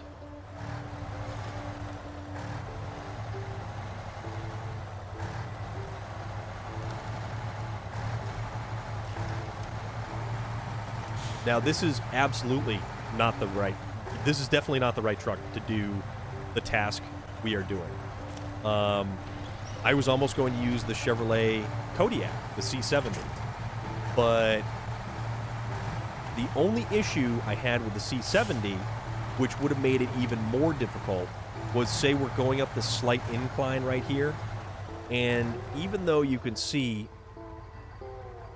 where the rear axle is on the frame, and then where the saddle is only slightly ahead of the rear axle.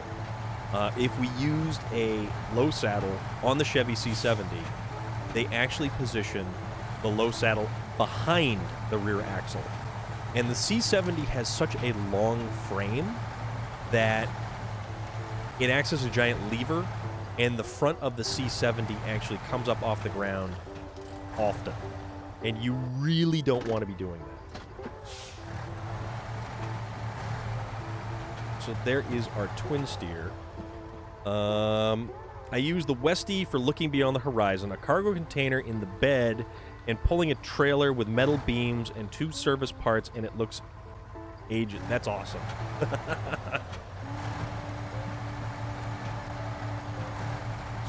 All right, so that is our twin steer 5600 right here on the left-hand side of us. We just got to kind of get around. And I guess we'll just brush up against it, so that will prevent us from going over. I like the white Western Star 49X. I like the 4964. I like all of the trucks. I like so much stuff. Go to sleep, have an amazing day, and I will join your stream next time. Good night, everyone. Zuvide, thank you so much for stopping by. Thank you so much for hanging out. And really, truly, greatly, I hope good things are waiting for you in your future. Take it as it comes and have fun. And thank you so much again. I really appreciate you being here. I really do. I appreciate everybody being here.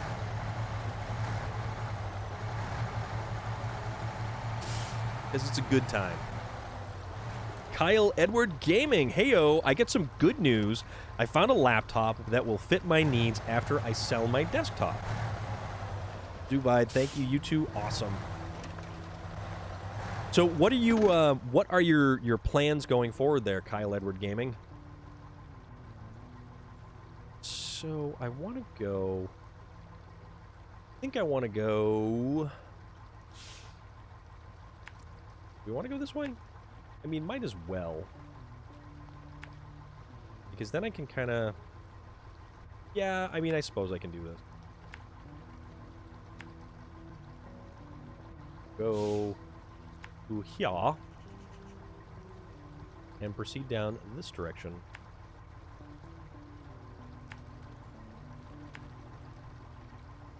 Alright. So this is how we're going to kind of do things. Downsizing since I don't play PC much, so I'm going with a laptop. Gotcha. So we'll go there, and then we will end right there. So this may look a little funky, but you know what? We could have also taken this little route right across, but let's not take that route. That's been... So you're using the console gaming more is what you've been doing? I am certainly a fan of console gaming. Not gonna lie.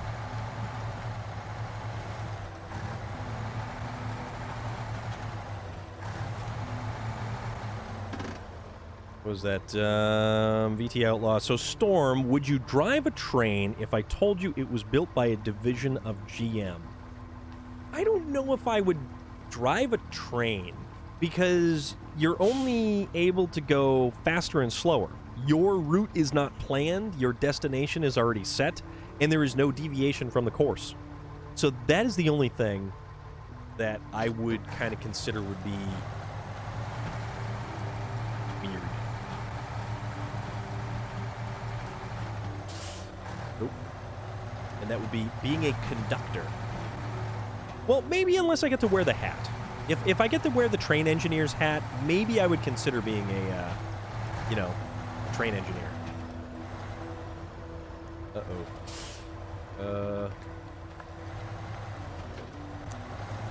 Okay, so let's slow it down through here because...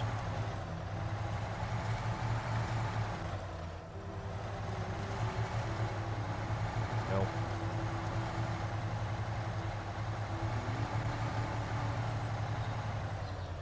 This is going to get tippy through here.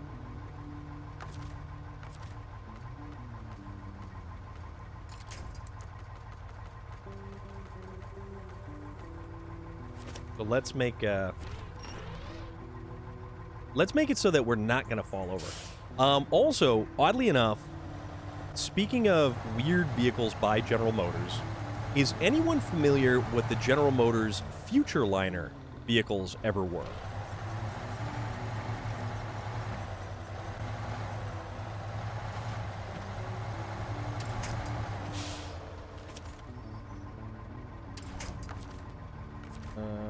Inch there.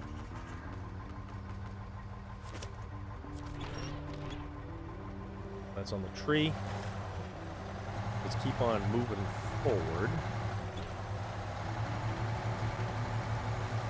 But yeah, apparently, if you're familiar what a GM Futureliner is, the Peter Pan Bus Company, whose headquarters is in Springfield, Massachusetts, so in western Massachusetts, they own 2 of them.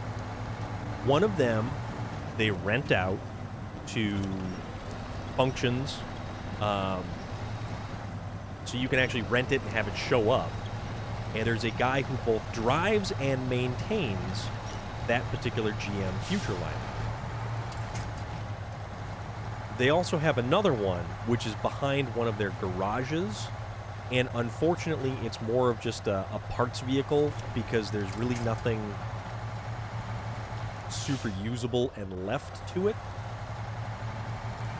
But there was only, I think it was like 20 or 25 General Motors Futureliners ever built, and they were meant to go around, and each one had a particular display system built into it.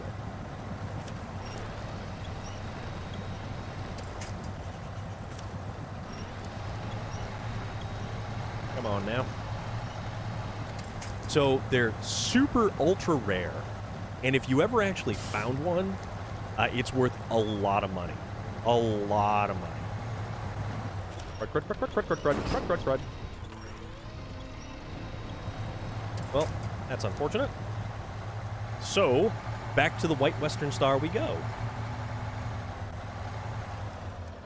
But we didn't tip over. So there is that. There is that little nugget of satisfaction.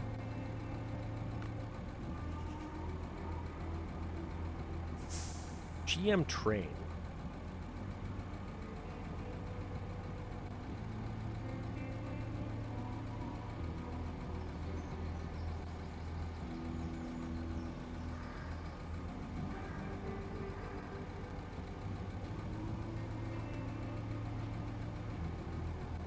Interesting. All right.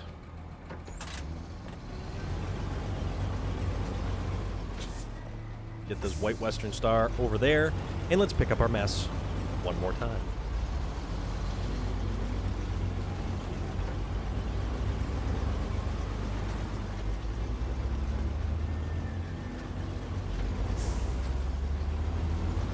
Just the subtle, gentle hum of the engine as it's just kind of chugging right along. Just the deep bass note. I enjoy it. I also enjoy the fact that because tomorrow is Saturday, I don't typically make coffee on Saturdays at work. I will stop by the traffic circle that has the Wendy's and all other manner of restaurants upon it. But I don't go to the Wendy's, I go to the McDonald's. And I will get myself McDonald's coffee. Just because I'm lazy and I don't want to make coffee on a Saturday.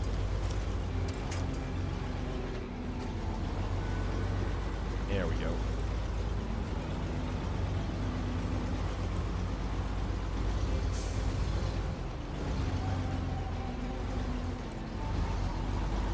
Alright, let's try not to tip over. Or at the very least, we'll use the other twin steer not to tip over.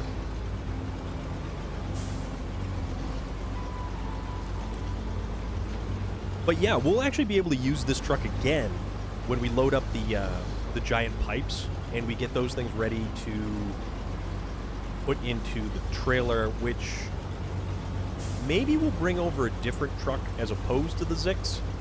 We'll see how it does getting there and back and getting lined up for... Well, if I do bring over a second truck, that means I'll have both the Zix and a second truck to haul two pipes back. Depending on the laptop I get, I'll get a capture card too at the same time. Awesome. See, the nice thing about a PC, you can have a built-in capture card. If it's in my budget from selling the PC, very nice. Gotcha.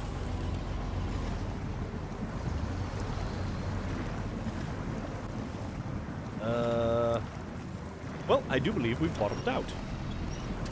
So we're going to need a helping hand. How about this tree stump log configuration right here?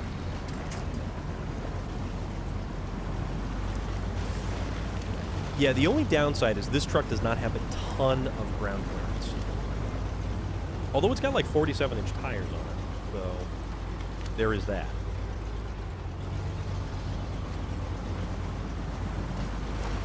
So realistically, what I think I should have done is come further out and then spun the corner.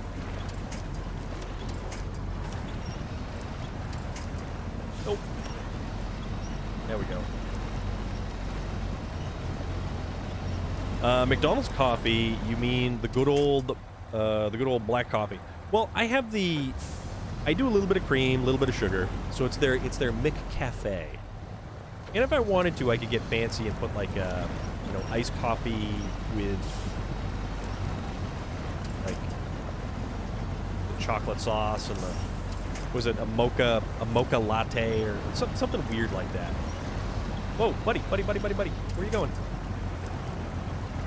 Going. I don't know why that dude was starting to drive away.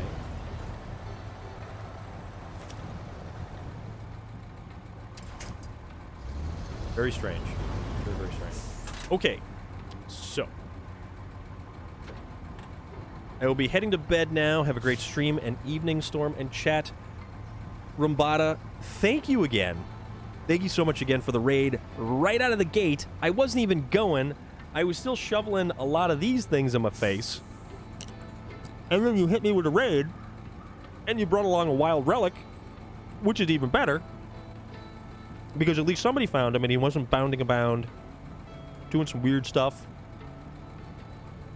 Which he is known to do. Why is that little naked man running about? Don't want that. But Rumbada, thank you again very much. I hope you have a fantastic evening, and I hope you have a fantastic rest of your weekend. Because it is, in fact, your weekend. You're on Saturday.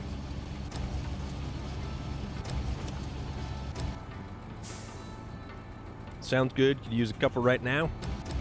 Yeah, I try not to go anything heavily caffeinated past noontime, because I do like to sleep eventually. My sleep may not be the best of sleep, but I do at least try. Me, weird stuff, never. I mean, things happen. So,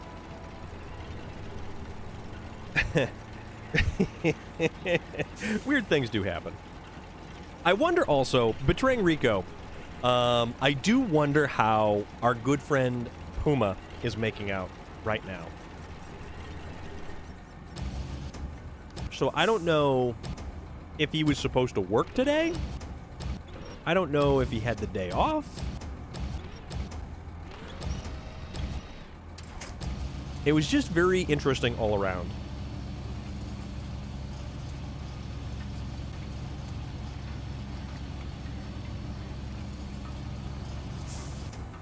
There we go. Ah, nope.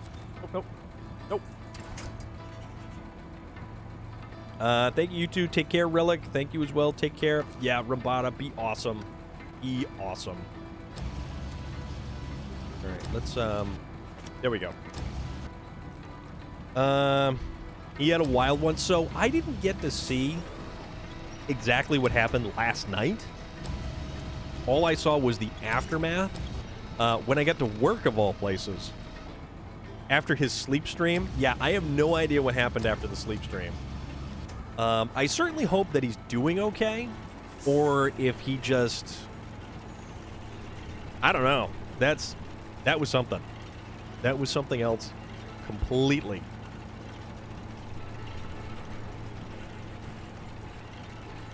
Eventually, the cargo will rotate itself around into a position where we can actually put it into the ever-waiting open arms of the trailer.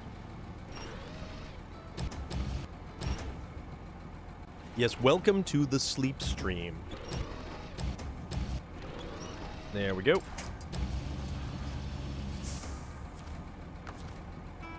And change truck. And pack cargo. Awesome. Okay. No, cool. Cool, cool, cool. Cool, cool, cool. Cool, cool, cool, cool, cool, cool. These are really good. They're really, really good. These popcorners, they really do taste like rice cakes. They're like rice cake chips. And I mean, I imagine popped corners, the crunchy and wholesome popped corn snack, which I mean is only semi-transparent. Saw he was still going when I woke up first thing this morning. Yeah. So naturally, it starts at the source. We partner with the best family farmers we know to ensure we're getting only the finest non-GMO corn available. From there, every crop gets popped to perfection. The result is a crunchy and wholesome taste experience like no other. Personally, I really enjoy a wholesome taste experience because I wouldn't want an outlandish taste experience. Thank you very much. For happy and healthy living, you can do one better knowing we are always in your corner. So, no artificial flavors, colors, or preservatives. 110 calories per serving. No dairy, it's vegan, and there's no nuts. Alright, why am I eating this stuff again? Basically, it's air. So, servings per container. There is 7 servings per container, and a serving they consider 1 ounce, so which is approximately 28 chips. There are, after all, 7 ounces. This only has 3 ingredients. What are the 3 ingredients? Yellow corn, sunflower oil, and sea salt. It does smell like popcorn a little bit. Like if you smell inside the bag, it smells like popcorn. And really, it's not bad. Not that I don't mind rice cakes. They're just very bland. Also, I'm really running out of fuel, and I'm totally not paying attention. Oh, no, we weren't running. Okay, that's good. Don't mind me. All right, come on. And we are stucking along. Okay, so this area through here is going to be a definite test of our patience. And realistically, I should probably get a fuel vehicle over here, because we've only got 40 liters left. That said, this truck has been very effective on fuel. Actually, where do we have fuel? In the Tatras? I think in some of the Tatras we have fuel.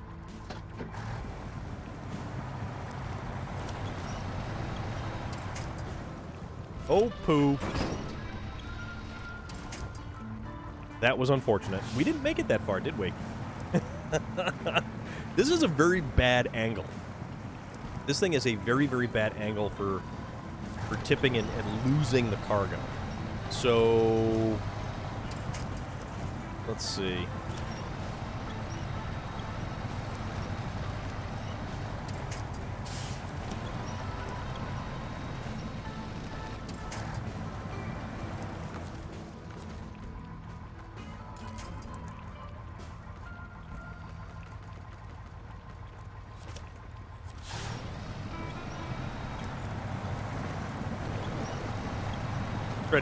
Try to get this thing out of this mess. Which, I mean, we've most assuredly wound up in a mess.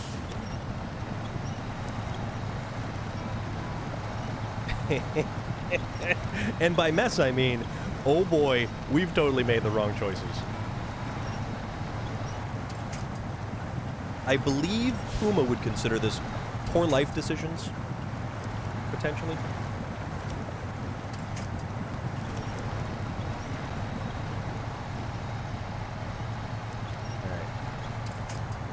Tell you what, let's hop in the,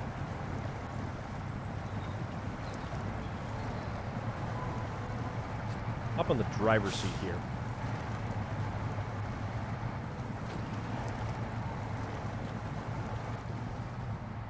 All right.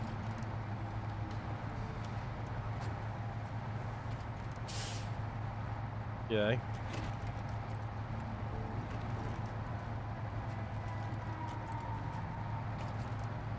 So, I do realize that we continue to drive without our cargo in the back. Whee! So we should get to a spot where we can load the cargo.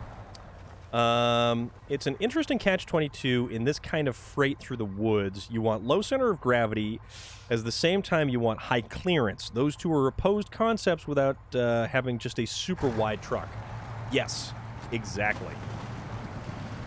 You are most assuredly correct. And that's a lot of water right there. So, it's definitely interesting. Oh, there's headlights too.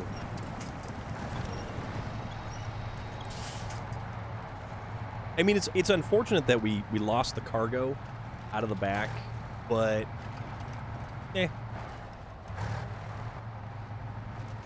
things happen. All right, so let's kind of just park ourselves right there.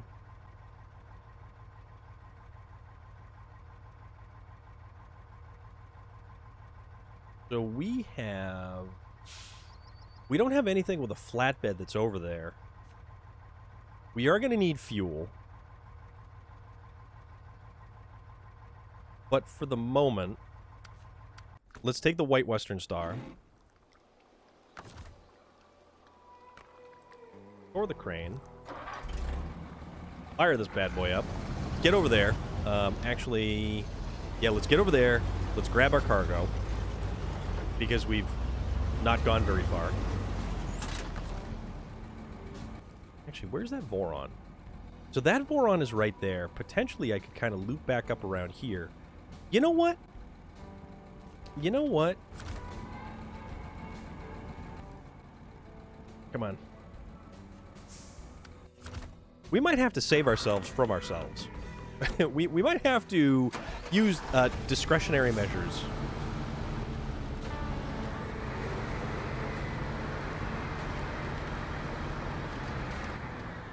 And I know I like to run over a lot of weird stuff in this game.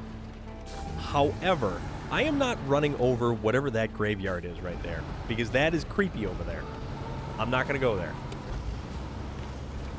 We're just gonna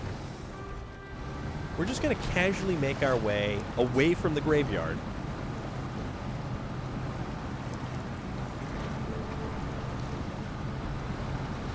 Also, we're going to casually just not put it in four-wheel drive or something.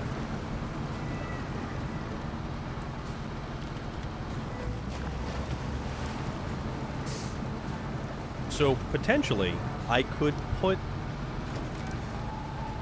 Oh, I do have the crane on this truck, too. Where is that?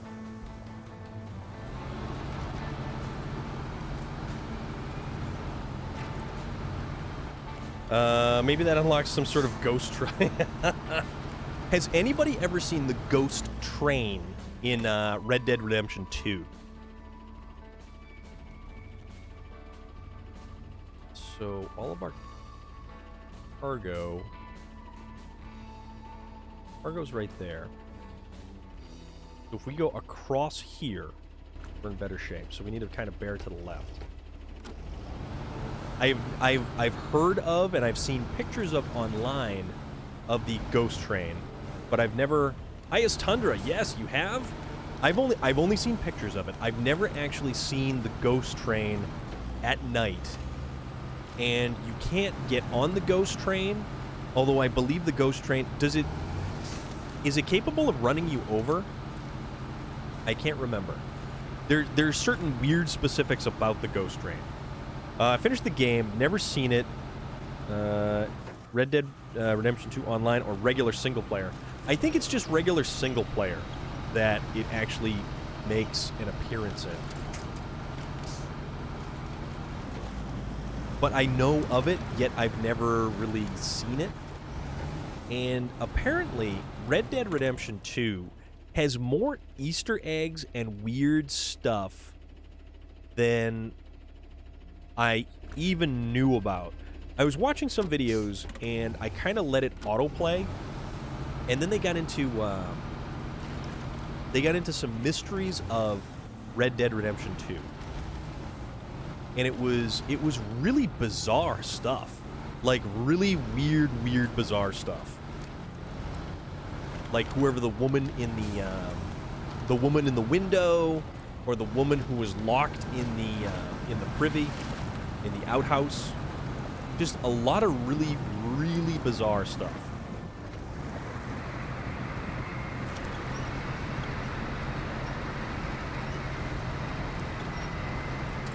The numbers that she would constantly repeat.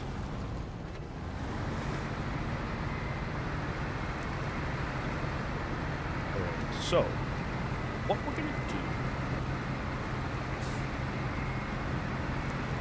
is put one of these things on here.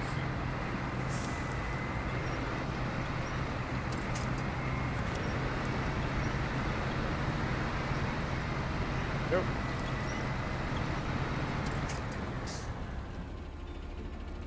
Alright. Can we, at this angle, now, let's try to... There we go. Okay, that's a much better angle. Change trucks, White Western Star. Train mode. Let's get this one.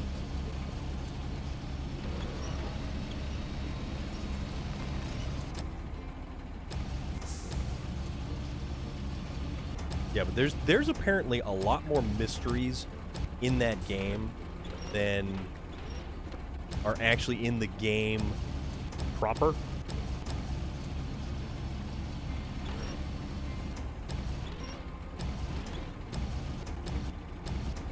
Stick it in kind of weird. There we go. All right. So we'll get that one, and then we will.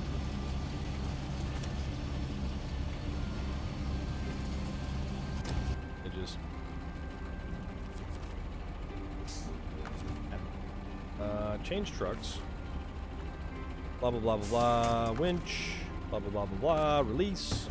Change trucks. Pack cargo. Make it daylight, please. There we go.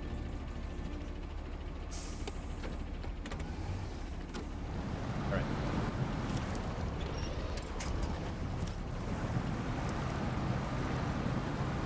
So, let's not lose the cargo the second that we put the cargo on.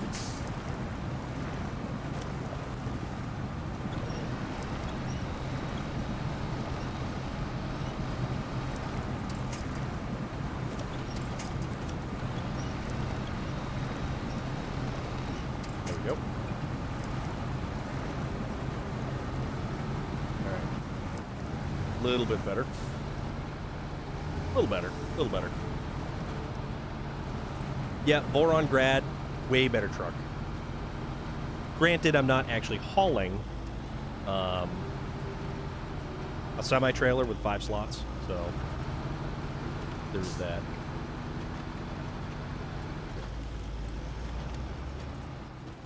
And actually, I could take the shortcut with this one. I could definitely take the shortcut.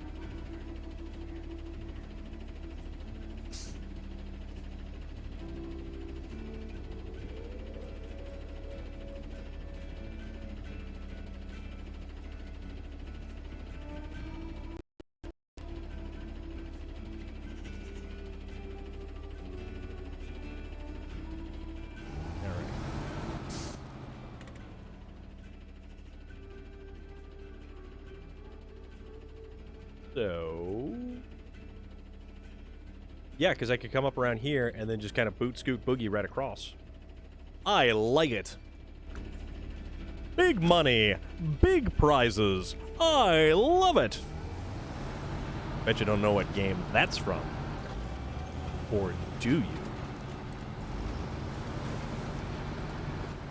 Because that's a great game.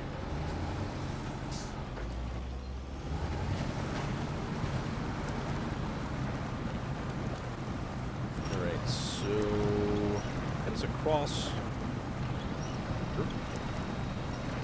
We're making some kind of progress. I can't say that we're making the best of progress, but we're making progress.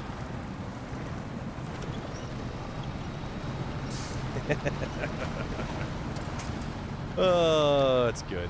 It's so good. And I'm hoping I get enough room to kind of skirt around the edge of this thing. Yep. Good to go.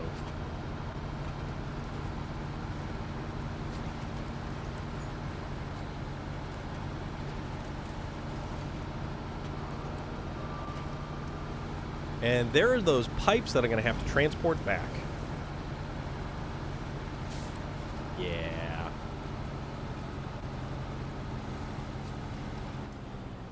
Super Smash TV?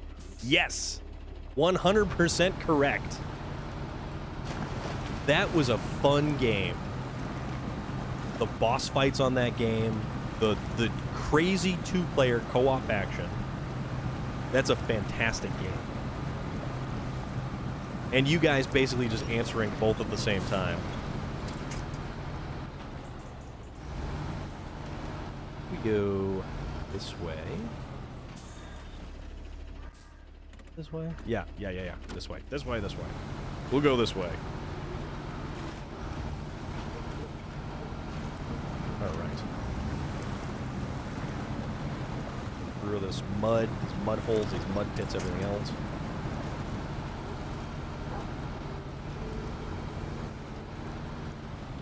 Okay. And then, just sort of loop right down here. So, Relic, I know that you were there this afternoon in the daily check-in for the Sonny and Claire channel. I definitely want to put together some kind of list of movies that she would find interesting and fun, or at least, you know, funny or enjoyable, that fit her taste in film. Because there are a certain number of requirements that need to be met. Basically, nothing super violent or over-the-top violent, or probably violent in general. Because I'm not sure you can do tasteful violence.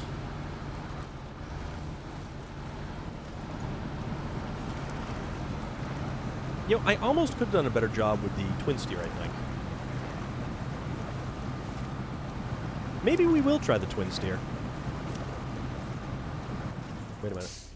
Oh no, we gotta go backwards. Crap.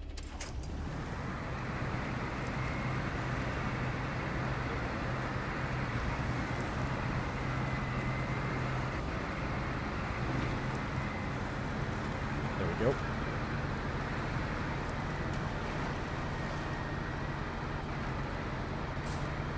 There we are. There we are. So I'm gonna have a crane truck that's handy. Emotional, funny, and international are the main requirements. Huh. I'm going to have to think about that one, because actually, that is a task that, like, I can recommend movies all day long. But to not exactly have certain elements in them, I'm going to have to think on that. Definitely going to have to think on that. And that's going to be a fun task. And potentially that will be tomorrow's task at work. I will go through my list of Amazon movies. I will go through my list of Netflix movies and Hulu.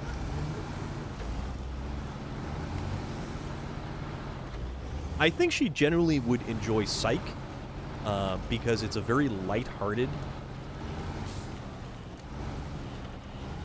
series. Burn Notice, probably not. Librarians, potentially. Did I hear something about tasteful violence?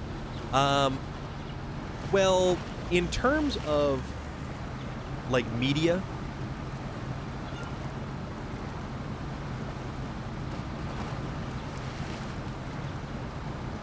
and film, because it can't be hyper violent, can't be, you know, over the top. We can't be watching, you know, Rambo. Can't be doing that.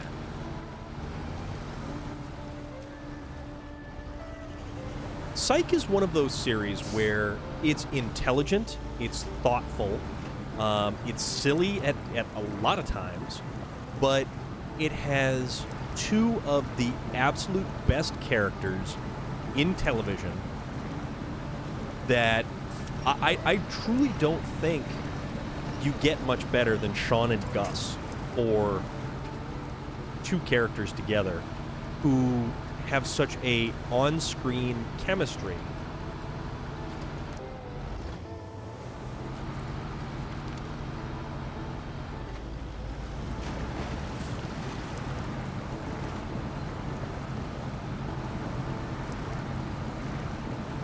I mean, I think they're great. I think they're two of the funniest dudes, hands down.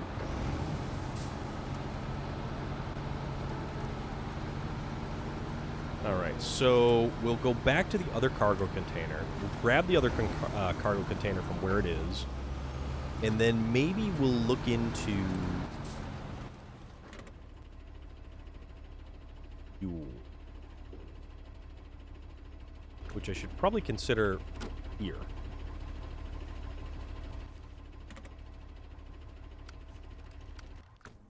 So let's see what this Tatra Phoenix has for fuel. Okay, nope, this Tatra Phoenix has a ton of fuel left. So let's go top things off. And actually, that Tatra Force, I believe, should have repair points for the Voron Grad.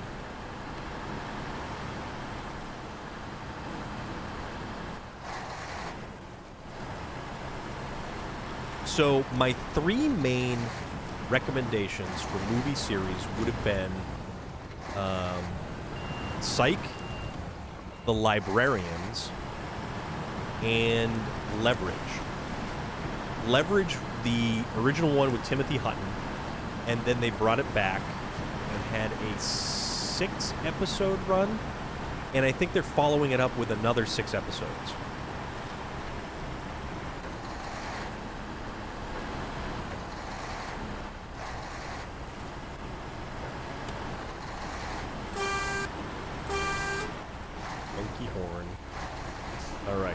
So, kind of pull off to the side over here.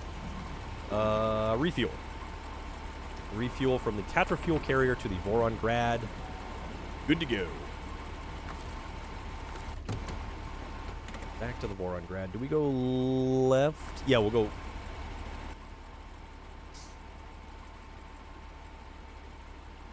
Yeah, we'll go left. Left, past the Zix. The little engine that could.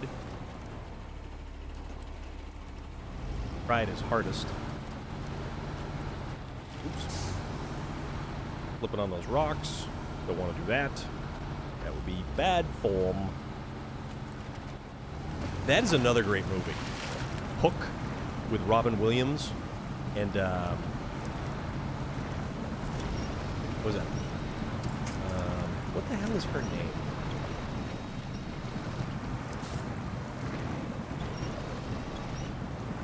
Also, Louis Stockholm.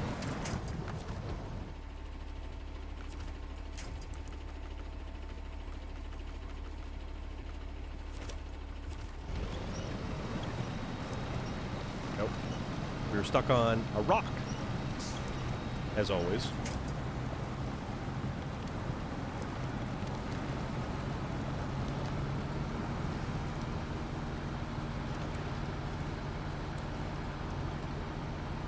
All right, cargo container in sight.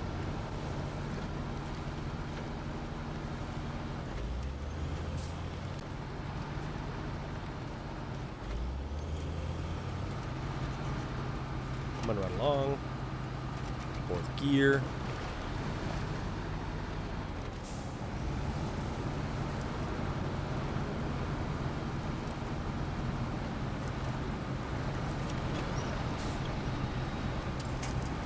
Going to come up here, we'll spin around, we'll back in, grab the other cargo container, deliver that, and then maybe we'll go get a twin steer, because that seems like the most brilliant thing to do after having, you know, sizable enough issues with a Zix and a 5-slot semi-trailer. Because why not, right? Wonder how the game engine deals with the mud and rocks. If you knock a rock out of the way, is it back to its default state next time you play? I think if you change maps, things might move. Things move and rocks and broken trees get kind of reset.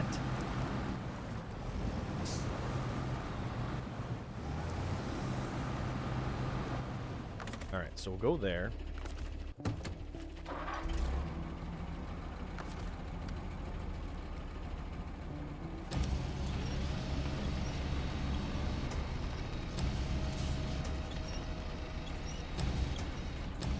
Kind of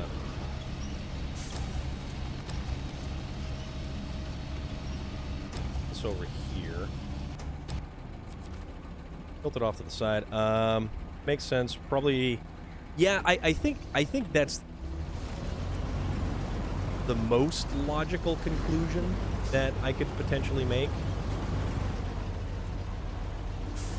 Because I think that's one of the main issues that Skyrim suffered from early on originally, is the fact that there was so many different things to keep track of in the game memory that that's where the issue was. There was just too much. All right, so we'll put that there.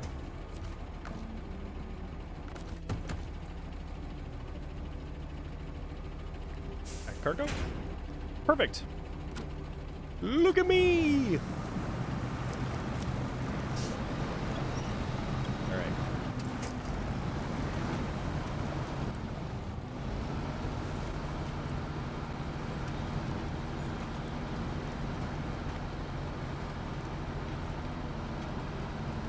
So I don't even know what this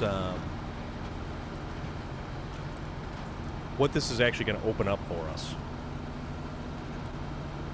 And I don't know if anybody actually had a PlayStation 3 during the original release of Skyrim. So Elder Scrolls 5, I think it was. The game was almost unplayable past a certain point. When your save game reached a certain size in storage capacity, the game began to drop frame rates at an alarming amount, and it became basically unplayable for the majority of Skyrim players on the PlayStation 3 console. Fortunately enough, they were able to fix it, but it took better part of almost a year to actually fix Skyrim. Well, Skyrim for me, it was like 8 months to a year when I finally went back to it. The game was finally in a playable state, and I honestly think that was a huge chunk of development cycle, and one of the reasons why we only got these tiny, and especially for a Bethesda game, why we only get these tiny incremental DLCs, because there was so much that had to be corrected with the base game that they couldn't add anything extra to it. And I really do wish that they added more. We only got, all said and done, 2 large. My playthrough of Elder Scrolls V was on the Xbox system. The Xbox was far more stable than the PlayStation. And the Xbox and PC versions always ended up being a little bit better.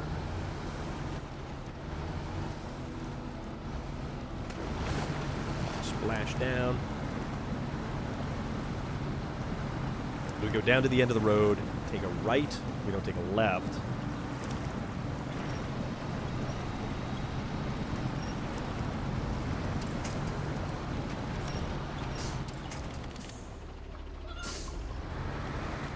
I heard a chicken. There'll be a chicken coop around here. Oh yeah, chicken coop. But there are no chickens. We don't actually see chickens in this game at all whatsoever. We hear dogs, but don't see them. Radio crackle, but we don't engage with any actual human persons. Alright, so let's see. What is this going to give us for...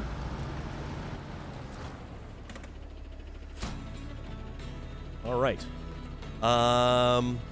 Nicely done, great start, but there's still still much more to do. Which is what? Oops.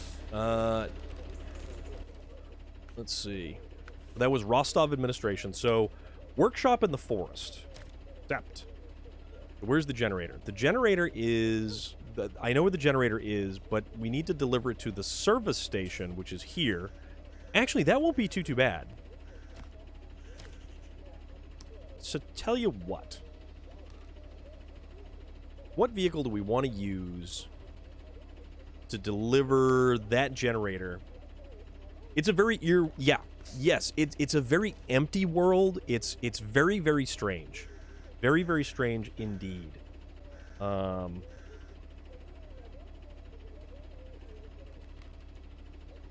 We need to haul a generator trailer, which is over there. Which, that's not too bad, because we can get that from there.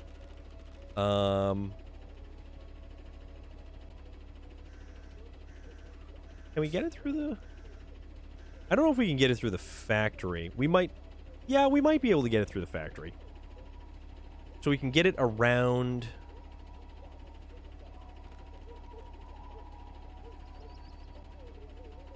Or no, we could just pull it right across here. So that's not a problem. Now the question becomes, which vehicle do we want to use to do that with? Let's figure it out.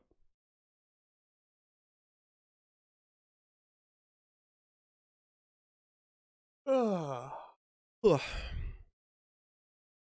It's a very eerie, empty world. That much can be said.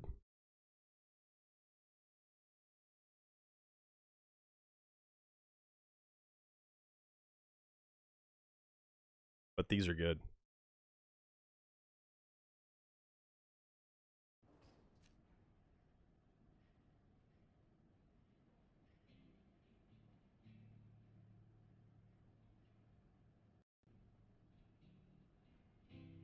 I have so few vehicles, so I have 1.1 million credits. What is my laptop specs? Okay, I'm using an Acer Aspire E15. It's got an i5, 1.6 gigahertz with turbo boost up to 3.4 gigahertz. It's got an NVIDIA GeForce MX 150 with 2 gig of video RAM, 256 gigabyte solid state drive, and it started with 8 gig of memory, but I upped it to 16 because I was using Lightroom a lot. And other than that, it's basically that's what it is. So it's nothing real. Like, this is probably the baseline, what you want. This is the baseline for a recommendation, like a little bit above, or like Lightroom and stuff like that for processing photos. Originally, this was going to be, or it was originally all for my my photo stuff. So this was all for my photography. And then last year happened, and this was my link to the outside world. Because I was at work all the time, I sat in front of a computer a great majority of the day when I wasn't, you know, lifting stuff, hoofing stuff around, putting brake rotors away, and things like that.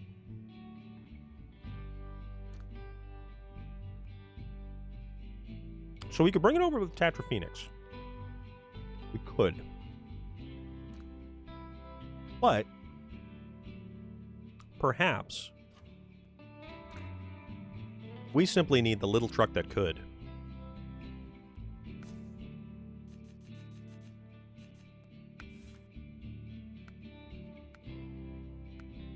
Let's hook them up with a flatbed.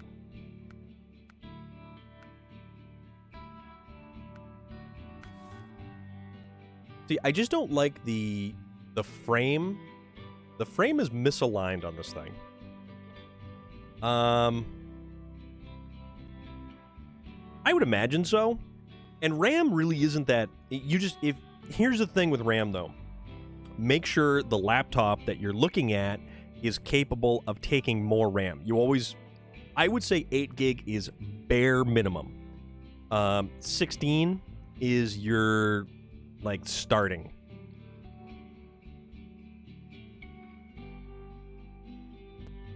Because Windows 10 is pretty RAM heavy. It's not like 8 gigabyte when you're using Windows XP. Put it that way.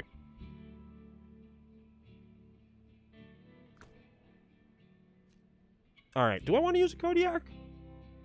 I could also use an F750. Because the F750 will also haul a medium trailer. The Warthog will do it, I believe.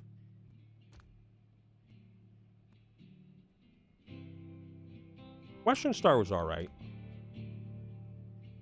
Tatra's pretty funny. Or not so much. No Hummer. Azov, eh. The Bandit does really good on this. So, what you're doing with a capture card, if external capture card, right? Well, yeah, Elgato HD60S Plus, you're going to be using the console to do all of the heavy lifting. All of the heavy lifting gets done on the console.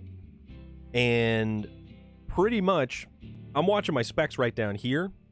And my laptop right now, as we're sitting here talking and I'm babbling like a moron, it's only using between 17 and 20% of the CPU. So the CPU really isn't any kind of like big workload on it. So Ega's overkill. Freightliner's overkill. Brigadier, maybe.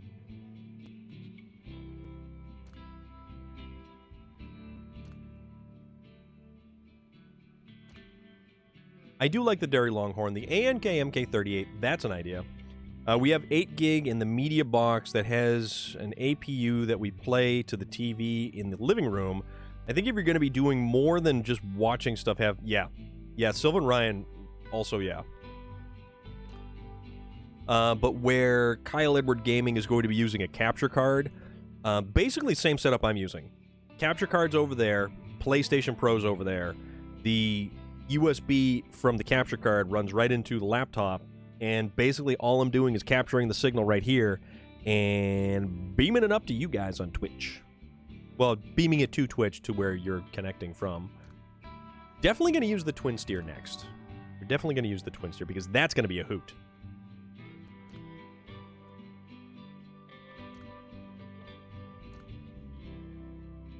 Azov Antarctic. No.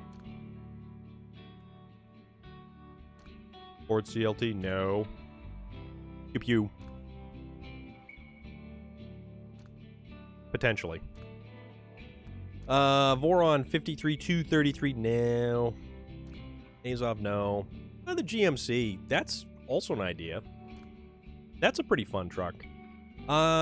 Somebody did mention the Royal. The Royal... Possibly. No, no, no. Another twin steer. You know, we haven't used a Caterpillar in a while. Why don't we give a Caterpillar a shot? Because we haven't used a Caterpillar in a long time. And I can tell this because it's still got chain tires on it. Also, this thing doesn't have a real ton of suspension travel in the back. So let's see how bad this is going to do. Oh, we did.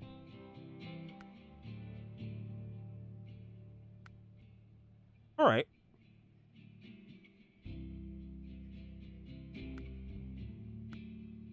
All right, so let's put the off-road tires back on.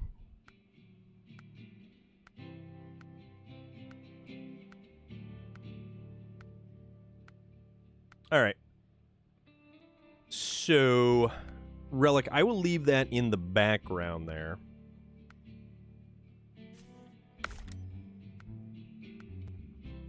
Because he's probably gonna...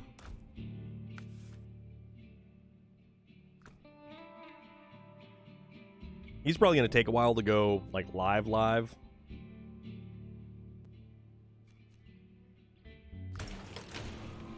I do like this truck, too, though. This is a nice truck. It's got a nice engine sound. It's a very good-looking truck.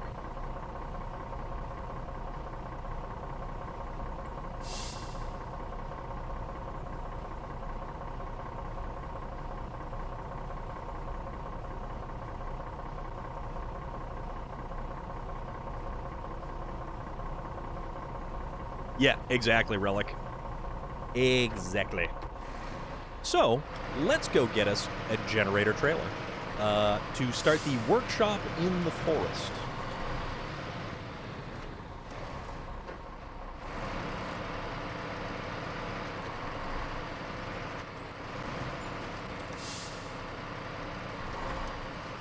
Also, one of these days, I'm going to jump into mission accomplished, bad life decisions were made. Puma, what did you do, dude? Are these bad life decisions that you can discuss and talk about? Or are you just saying, like, life choices in general? Also, how are you? And guess what? We still love you. Yes, we do. Yes, we most assuredly do. So I'm gonna go this way. So we're gonna follow the road, and then we're gonna cut across. We'll do that.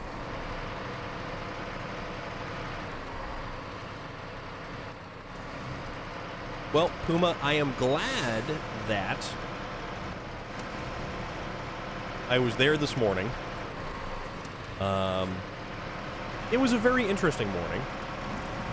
I am not sure if you have since deleted the VOD.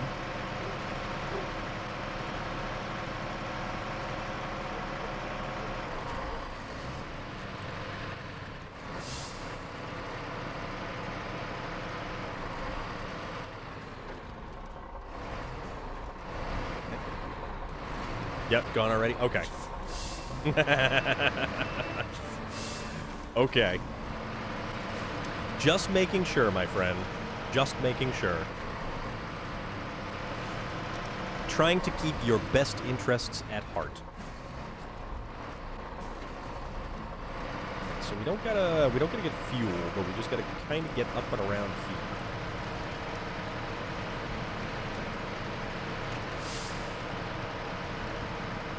Oh, it was just a quick nap. For sure. For sure, for sure.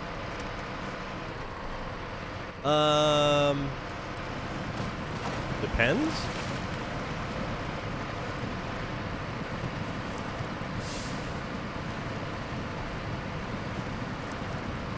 This thing's actually going through this stuff a lot better than I thought it would.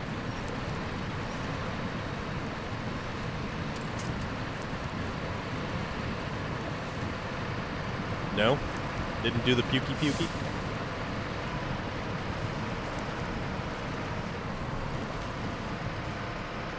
Alright, so we gotta cut across. Here, maybe? I think we can. Yeah, let's try that.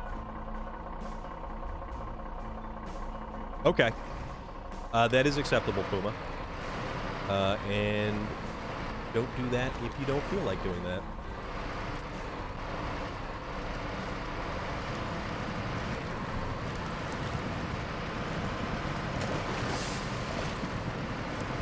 Let's smash through these trees. Or at least attempt to before we bounce off one and decide that it is a iron rubber tree.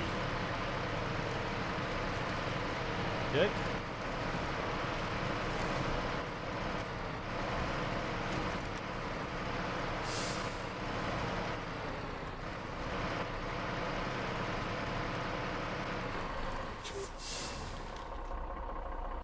What was the worst thing that happened last night after I passed out? I don't, I mean, you just basically fell asleep, dude. You were actually clearing your browser history. I don't know if you were using your keyboard as a pillow or if you just had your hand on your mouse.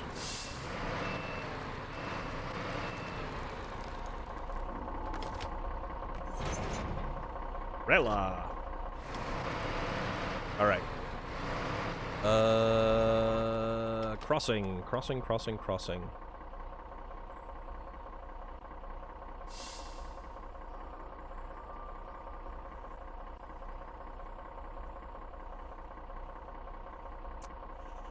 I don't think... Yeah, the factory, they make it difficult to go through. Yeah, even Rico was there watching. Clear the browser history as you were out. Alright, so how about we go through this direction. And then we'll pop out potentially here.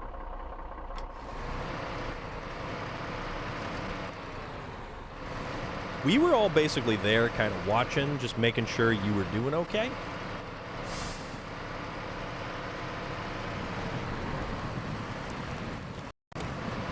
Because we didn't want to just bail out on you after you decided to potentially take a nap.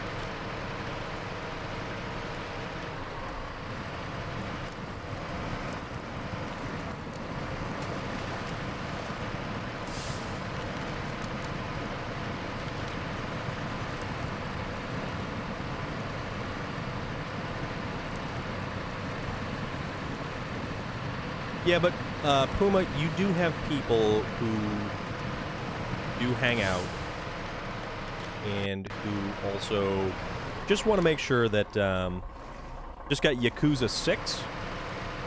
I didn't even know that there was a Yakuza 6. Holy crap. But yeah, Puma, there were people hanging out there who were just wanting to watch and make sure that everything was okay.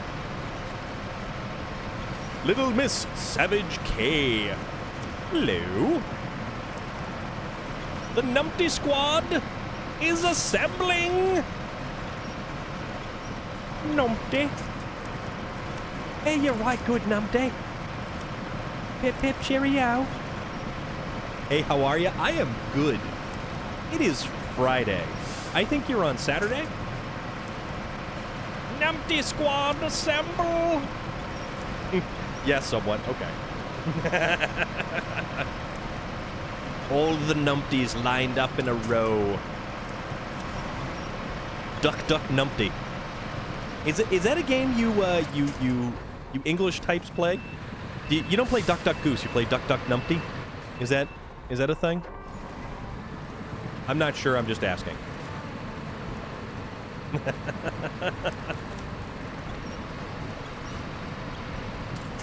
What a fantastic word.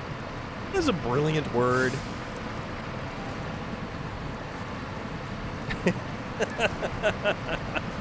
Okay.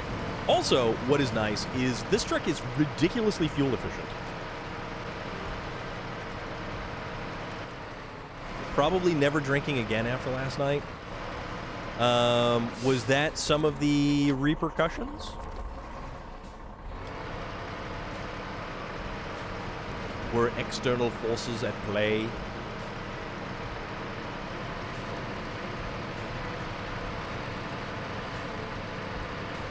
Yes, Little Miss Savage K. I would point you in the direction of the VOD from last night, but conveniently it is no longer available. It has been banished to the ether forever because of the nature of the footage.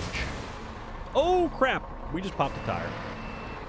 And we just wrecked most of our suspension. I only drink once a year now. I drink never a year, which, I mean, I'm kind of okay with. All right, so what we're going to do is we're going to make our way over back to near the garage so that we can fix the truck. A grumpy panda, I'm just glad I ended it. Yes. Yes.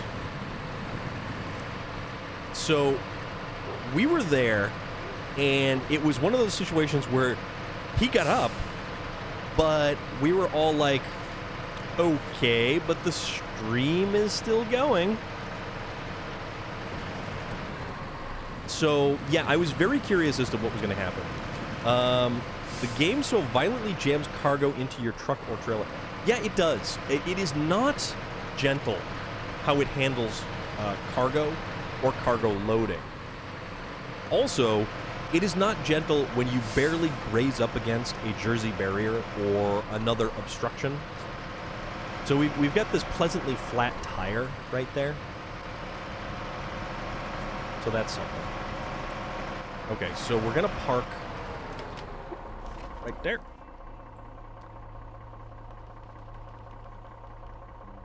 All right.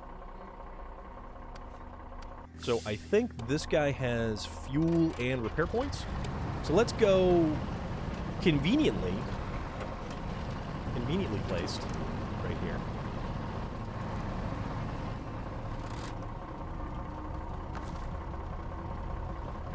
So, repair. From the roof rack, we don't have tires. Okay. Cover that.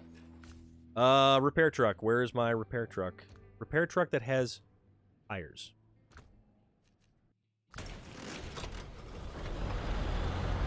Alright, let's get right over there. Sounds like a car horn. Although, I wish this thing had more of a pickup truck bed on it. Well, actually, Little Miss Savage K. So, I told Puma a story yesterday, though I'm not quite sure you could sympathize with this particular one, so it may not have the same dramatic impact. But it is not a stream. It is not a stream story for my stream. It's more of potentially a Discord story. It's been a bad few days. Ah, that is unfortunate. Okay, so let us fix the Caterpillar. Caterpillar has been fixed. Change back over to the Caterpillar. And continue on our merry way.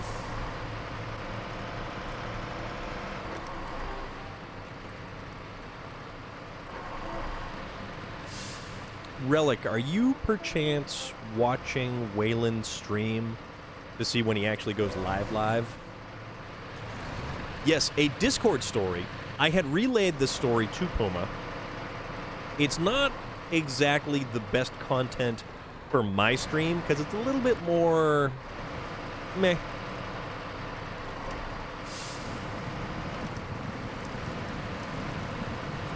As well, you should be intrigued. I tell fantastic stories. You should always be intrigued. I tried to play Fight with my dog last night, and the not-so-little SO... Oh.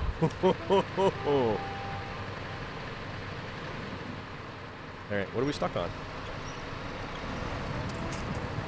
Not stuck on anything anymore.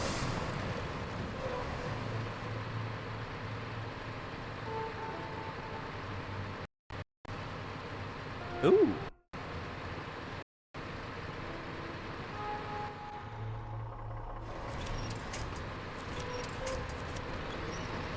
All right, come on now. Giddy up.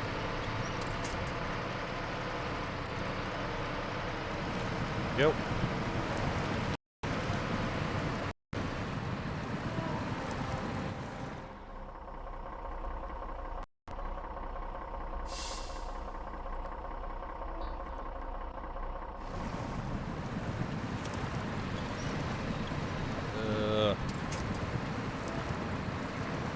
Waylon's not up just yet.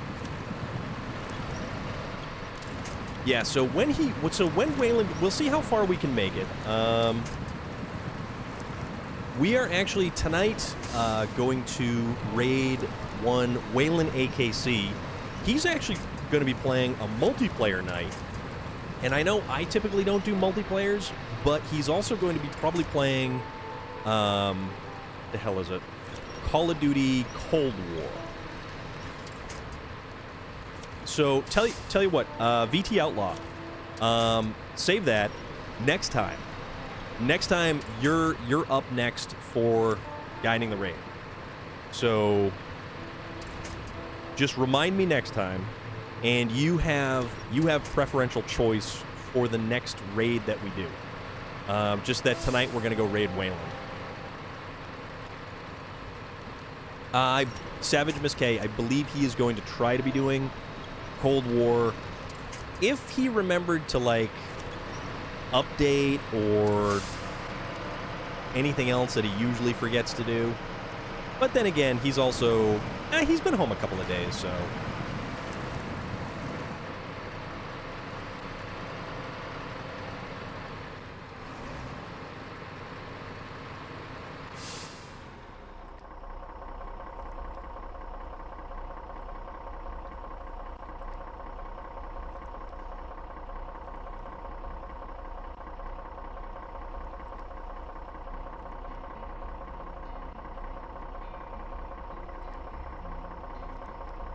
Jesus, Norman.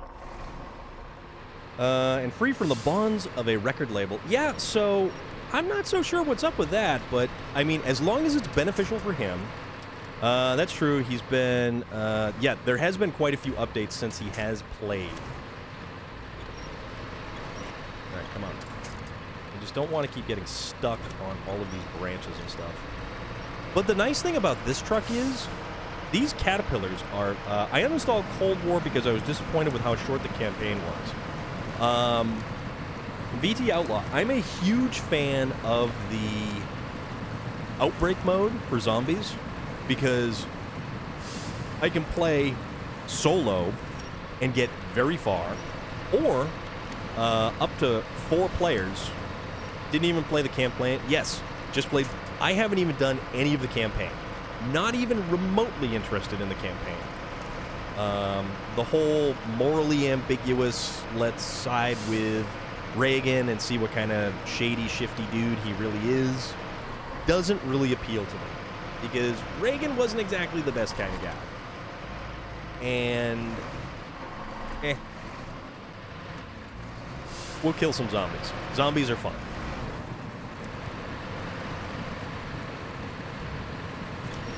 So also, if anyone is interested, Gigi Edgley is also going live at 8 o'clock. And she has... I don't know if she's doing a watch party tonight or if she's gaming tonight, but she does a Zoom, a group Zoom call, and you buy a ticket to do a Zoom call. Favorite zombies will always be... oh, crap. Black Ops 2. Nice. Travel to the nature reserve. Totally not paying attention and totally just, you know, popping tires and stuff.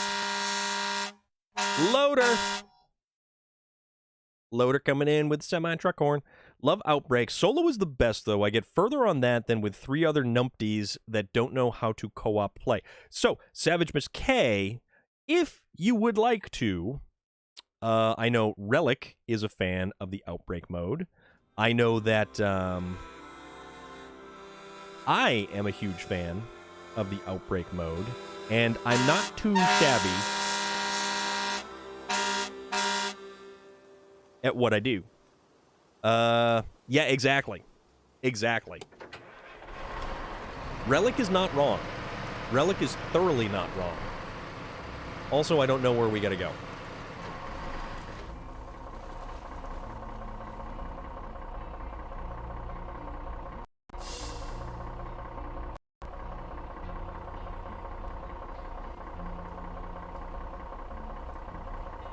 All right, so, guys, we just got to the second part of the map. So what we're going to do is we're going to kind of call it right here for the night. We've been doing this for just shy of 3 hours. So we're going to wrap it up here. We are going to go raid Wayland. So VT Outlaw, remind me next time. You get preference on who we go and raid when you want to do it that night. So we'll be doing that. We will definitely do that. But for now, let's go raid Wayland. He's going to be playing Call of Duty Cold War. He's a very cool dude, a very great singer in the band A Killer's Confession. He's kind of a buddy of, like, a lot of ours over here, too. So, good guy. Really good guy. Yeah, we have tried talking Vlad into playing, but Vlad is very Vlad about things. So for now, I usually spend the first 2 or 3 rounds collecting everything to up my guns and gear and everything else. Yes, good call. So, guys, tonight we wrap things up. We go say hi to good old Wayland. Wayland Revis of A Killer's Confession. So, we'll be back Monday. We'll do it all over again. We'll actually maybe try to get this trailer to where it's going to go. But for now, thank you all for hanging out. Thank you for coming by. Thank you for hitting that follow button. Thank you for joining me. You guys are awesome. And every one of you are fantastic. So have a great night.